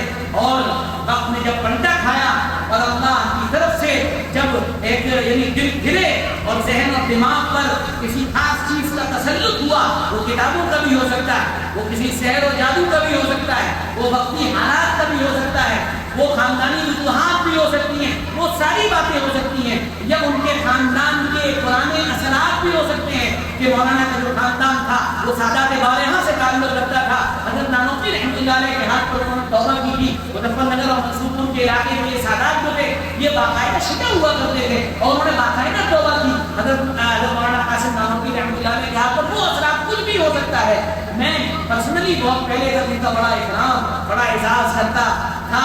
اور یعنی اس مسئلے کو چھوڑ کر, یعنی یہ بھی نہیں کہنا چاہیے کہ چھوڑ کر, میں ان کو ایک زبردست عالم اور ایک زبردست خطیب مانتا ہوں, لیکن بڑا سخت اختلاف ہے کہ مولانا یہود کی بات کیسے نقل کرتے ہیں, کیسے یہ ساری باتیں, کیسے وہ محدث ہوتے ہوئے کیسے یہ بات کہہ دیتے ہیں کہ امیر معاویہ رضی اللہ عنہ کے سلسلے میں ایک بھی روایت ان کی فضیلت میں ثابت نہیں. میں کہتا ہوں آپ نہیں مانیے, لیکن ضعیف احادیث کا اتنا بڑا مجموعہ ثابت ہے ان کے بارے میں کہ آپ اس کو درکنار نہیں کر سکتے ہیں. اور پھر میں وہ بنیادی اور کلیدی بات حضرت مولانا کی خدمت میں ادب عرض کرتا ہوں. میں میرے جملے سے ہمارے حلقے کے لوگ ناراض ہو جائیں, لیکن میں ادب عرض کرتا ہوں کہ حضرت مولانا آپ اس بات کو سمجھیے کہ کسی بھی شخصیت کا جائزہ لینے کے لیے, اسے سمجھنے کے لیے 3 پیرامیٹرز ہوتے ہیں.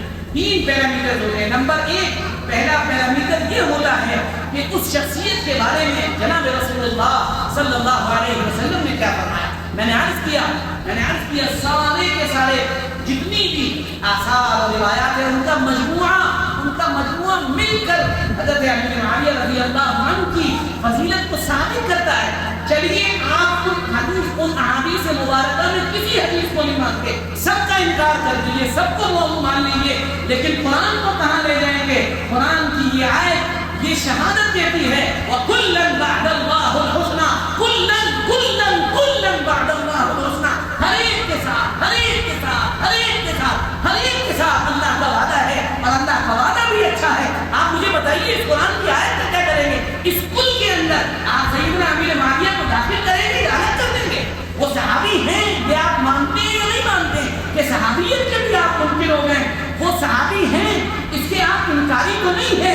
جب انکاری نہیں ہے تو وہ كُلًّا بَعْدَ اللَّهُ الْحُسْنَى, ہر ایک کے ساتھ میرے رب کا وعدہ ہے, اچھا وعدہ ہے. رضی اللہ عنہم ورضوا عنہ, یہ مانتے نہیں مانتے ہیں, رضی اللہ عنہ مانتے نہیں مانتے. پھر آپ مجھے بتائیے کہ آپ کیسے انکار کر سکتے ہیں کہ امیر معاویہ رضی اللہ عنہ کی فضائل ثابت نہیں ہے. آپ جزوی طور پہ انکار کریے, کلی طور پر تو ان کی فضائل ثابت ہے. وہ صحابی ہے. یہی میں ناصری لوگوں سے کہنا چاہتا ہوں کہ تم حضرت حسین رضی اللہ عنہ پر انگلی اٹھاؤ, کتنی بھی انگلی اٹھاؤ, یہاں تک انگلیاں اٹھائیں کہ حضرت حسین کی صحابیت کا انکار کیا.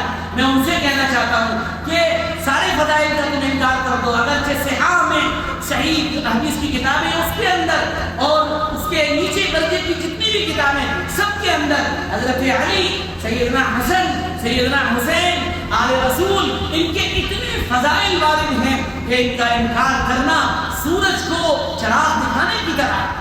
وہ آدمی پتہ نہیں اللہ کے رسول صلی اللہ علیہ وسلم کو کل کیا دکھائے گا کہ وہ سیدنا حسین کے مقابلے پر، سیدنا علی کے مقابلے پر کھڑا ہوا ہے اور ان کو برا بھلا کہہ رہا ہے۔ جانے کیسے لوگ ہیں اور ان کو کیسے یہ باتیں سمجھ میں آ جاتی ہیں۔ تو کسی بھی شخصیت کو سمجھنے کے 3 پیرامیٹر، نمبر 1 اس کے بارے میں حضور نے کیا فرمایا، پہلی بات۔ نمبر 2 دوسرا پیرامیٹر یہ ہے سبیل المؤمنین اس کے بارے میں کیا کہہ رہے ہیں، عام امت ان کے بارے میں کیا کہہ رہی ہے، عام امت۔ وَمَن يُشَاقِقِ الرَّسُولَ مِن بَعْدِ مَا تَبَيَّنَ لَهُ الْهُدَىٰ، جو آدمی اللہ اور اس کے رسول صلی اللہ علیہ وسلم سے یعنی الگ ایک راہ اختیار کرے اور یعنی ایک اختلاف کرے زبردست قسم کا، بعد اس کے ہدایت اس کے سامنے کھل چکی ہے، ہدایت اس کے سامنے آ چکی ہے، من بعد ما تبین له الهدى ويتبع غیر سبیل المؤمنین، اور راستہ اختیار کرے ان لوگوں کا جو مومنین کا راستہ نہیں۔ مومنین کا راستہ اجماع امت کا راستہ ہے، پوری امت اس بات پر متفق ہے، سوائے رافضیوں کے، سوائے شیعوں کے، سوائے کھٹملوں کے، پوری امت اس بات پر متفق ہے، بالکل طے شدہ متفق ہے کہ ابی معاویہ رضی اللہ عنہ کے فضائل و مناقب ثابت ہیں، کتابیں ہیں، دلائل سب موجود ہیں۔ پھر اس کے بعد اس کا انکار کرنا اجماع امت کا انکار کرنا ہے، اور پھر اجماع امت پر یہ الزام لگانا، یہ انگلیاں اٹھانا کہ اجماع، پھر اجماع پر جو ہے انگلی اٹھا کر اس کو مخدوش کر دینا، یہ تو پھر آپ کی شخصیت کو مخدوش کر دے گا۔ اور تیسری بڑی بنیادی بات یہ ہے کسی بھی شخصیت کو جاننے اور پہچاننے کے لیے کہ اس کے دور کے لوگ اس کے بارے میں کیا کہتے ہیں، اس کے اپنے دور کے۔ جا کے اٹھائیے، جا کے تاریخ کی کتابیں اٹھائیے، حدیث کی کتابیں اٹھائیے، ابن عباس حضرت ابن معاویہ کو باقاعدہ جو ہے فقیر کہہ رہے ہیں، یہ ساری باتیں، اور اس کے مقابلے میں ایک روایت پیش کرنا کہ پہلے نبوت ہوگی، اس کے بعد جو ہے خلافت ہوگی، اس کے بعد جو ہے منکر عاصن، پھر اس کے بعد جو ہے کاٹ کھانے والی بادشاہ ہوگی۔ ارے حضور والا اس سلسلے کی دیگر روایات کو بھی آپ پڑھ لیتے، ان سب کو ملا کر ان کا خلاصہ امت کے سامنے پیش کرتے، اور پھر آپ یہیں نہیں رکے بلکہ آگے بڑھے، اور آگے بڑھ کر جو ہے بدماشوں کا ٹولہ آپ نے کہہ دیا، حریرہ رضی اللہ عنہ کو سرکاری مولوی کہہ دیا، جس نے 5374 روایات جس نے جو ہے نقل کی ہیں اور امت جن سے فیضیاب ہو رہی ہے۔ کہاں جا کر آپ کی زبان رکے گی، کہاں جا کر آپ کا قلم رکے گا؟ کیا ہو گیا ہے؟ اکیلے میں روئیے جا کر، میں بھی روؤں اور آپ بھی روئیں، ہر ایک روئیں کہ امت کا ایک اتنا قیمتی سرمایہ تھا اور اللہ کی صفت مفید اس کی طرف متوجہ ہو گئی، اور وہ نہ جانے کہاں سے کہاں جا کے پہنچے۔ اللہ ان کو سمجھ دے۔ ایک بہت بڑے ان کے شاگرد تھے، مجھے ان سے ملاقات ہوئی اکیلے میں، اور یہی ساری باتیں ڈسکشن میں تھی، تو میں نے ایک ہی جملہ کہا، میں نے کہا ڈاکٹر صاحب صرف اور صرف نہ تنقید کرنے کا دل چاہتا، نہ برا بھلا کہنے کا دل چاہتا، صرف ایک دل چاہتا ہے کہ اکیلے بیٹھ کر اس آدمی پر ہو دیا جائے۔ کہاں پہنچ گیا یار؟ اتنا امت ان سے فائدہ اٹھا سکتی تھی، سب کا سب انہوں نے اپنا مخدوش کر کے رکھ دیا۔ اللہ ان کو صحیح سمجھ عطا فرمائے۔ اب حضرت ابن معاویہ رضی اللہ عنہ کے سلسلے میں جو دیگر روایات ہیں میں وہ بھی نقل کر دیتا ہوں تاکہ یہ پورا بیان میں کمپلیٹ ہو جائے اور ہم کو سمجھ میں آ جائے۔ آپ یہ صحیح روایت ہے نا، اول هذا الامر نبوۃ ورحمہ، سب سے پہلے یہ جو معاملہ ہے، یہ جو امر چل رہا ہے، یعنی یہ دین وغیرہ چل رہا ہے، یہ اس میں نبوت ہوگی اور رحمت ہوگی۔ ثم یکون خلافہ، پھر اس کے بعد خلافت ہوگی، خلافت ہوگی اور خلافت رحمت ہوگی۔ ثم یکون ملکا ورحمہ، پھر اس کے بعد جو ہے ایک ایسی بادشاہت ہوگی جو رحمت ہوگی۔ حضور کا تذکرہ آ گیا، نبوت اور رحمت کے ذکر میں آ گیا، پھر اس کے بعد خلافت اور رحمت آ گئی، پھر اس کے بعد بادشاہت آئی اور بادشاہت رحمت والی آئی۔ یہ حدیث حسن ہے، یعنی اس سے احتجاج کیا جا سکتا ہے۔ دلیل دوسری روایت جو صحیح ترین روایت ہے، خلافت النبوت 30 سنہ، کہ نبوت کی جو خلافت ہے وہ 30 سال رہے گی، اور پھر اس کے بعد فرمایا ثم یؤتی اللہ الملک من یشاء، پھر اس کے بعد اللہ چاہے جسے چاہے بادشاہ دے گا، وہ بادشاہت ہے۔ پچھلی روایت سے معلوم ہوا کہ وہ بادشاہت رحمت ہے، یعنی امین معاویہ رضی اللہ عنہ کو آپ خلیفہ مت مانیے، بادشاہ مانیے، لیکن وہ بادشاہی رحمت والی بادشاہی۔ پھر اس کے بعد آگے چلیے، یہ روایت بھی صحیح ہے کہ آپ صلی اللہ علیہ وسلم نے ارشاد فرمایا انکم فی نبوۃ ورحمہ، کہ تم نبوت میں ہو اور رحمت کے درمیان ہو، وستکون خلافت ورحمہ، اور اس کے بعد خلافت ہوگی اور رحمت ہوگی۔ پھر ثم یکون کذا وکذا، پھر اس کے بعد ایسا اور ایسا ہوگا۔ ثم یکون ملکا عزیزا، پھر اس کے بعد بادشاہت ہوگی اور کاٹ کھانے والی بادشاہت ہوگی۔ حضور اشارہ تو اس میں بنو امیہ کی طرف ہے.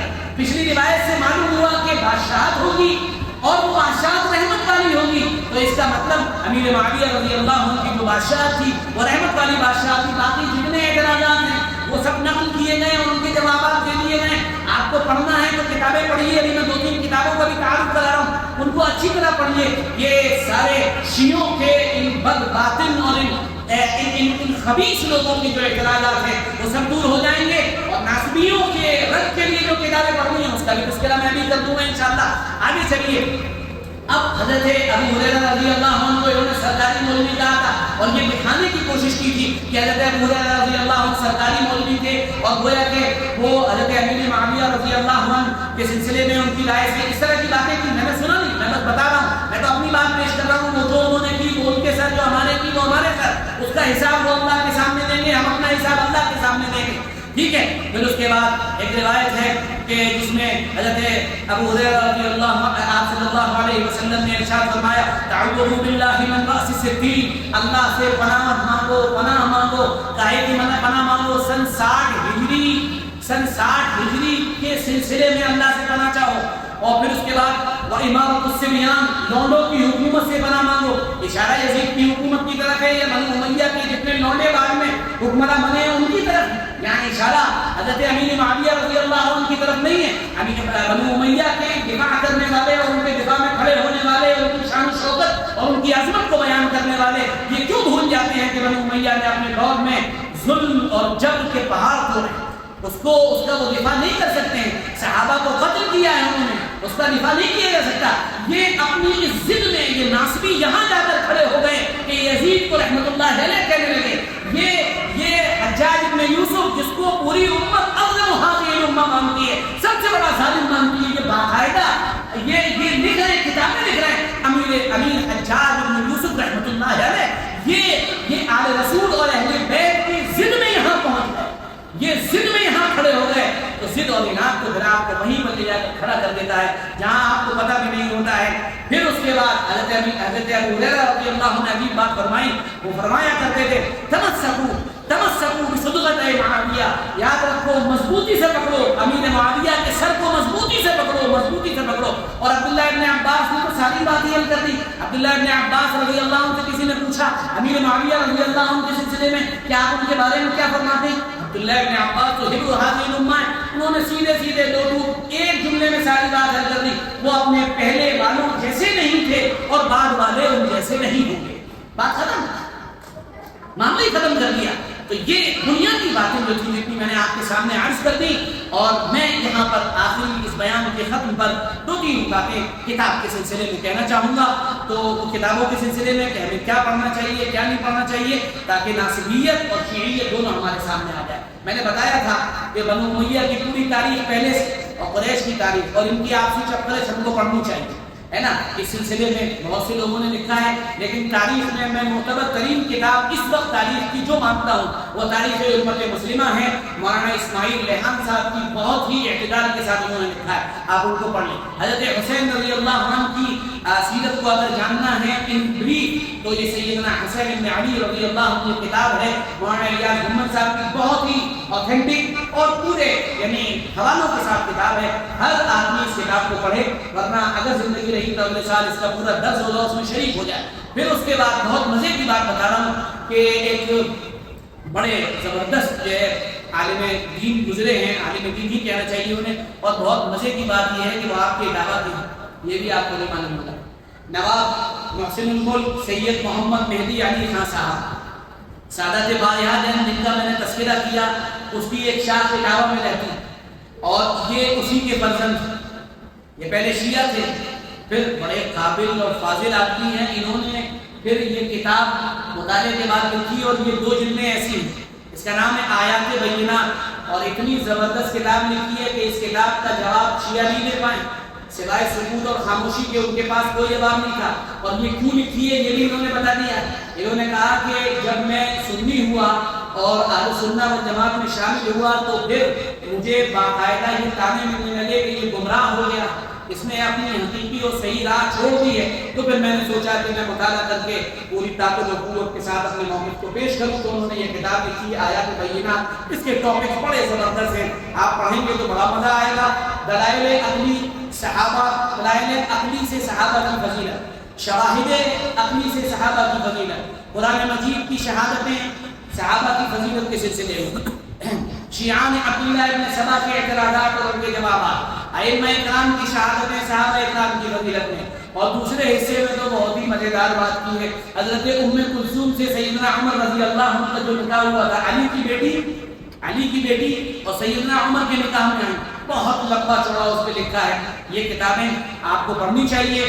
اور جو ناسبی ہیں، بہرحال ان کا علاج تو ہے نہیں، وہ ایک ایسی بیماری ہے جو نہ دکھائی جا سکتی ہے نہ بتائی جا سکتی ہے. وہ تو یعنی جب بیت الخلا جایا جاتا ہے تبھی نظر آتی ہے، یعنی جب آپ ان سے گفتگو کریں گے تبھی وہ نظر آئیں گی، اس کے علاوہ وہ نظر بھی نہیں آئیں گی.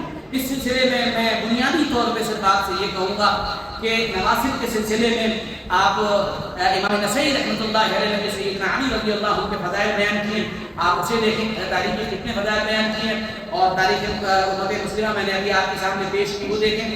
اور مختصراً ایک رسالہ ہمارے بھتیجے سید احمد انیس ندوی صلی اللہ علیہ وسلم نے تعلیم کے بارے میں لکھا ہے، PDF ہے، اس کا مطالعہ کریں اور ان حالات کا جائزہ لیں جس میں سیدنا علی رضی اللہ عنہ کا جو دور تھا، جس کے بارے میں افواہ بکی جاتی ہیں، کیا کیا وہ پڑھ سکتے ہیں.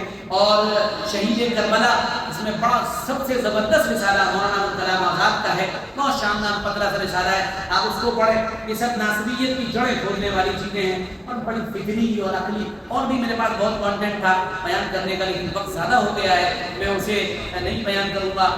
یعنی ہماری ذمہ داری ہے کہ ہم جو ہے دشمنوں اور شیعوں کا بھی جائزہ لیں، یعنی ان سے بھی نبرد آزما ہوں، اور ناسبیوں کی بھی جڑیں کھولیں، دونوں ہماری ذمہ داری ہے.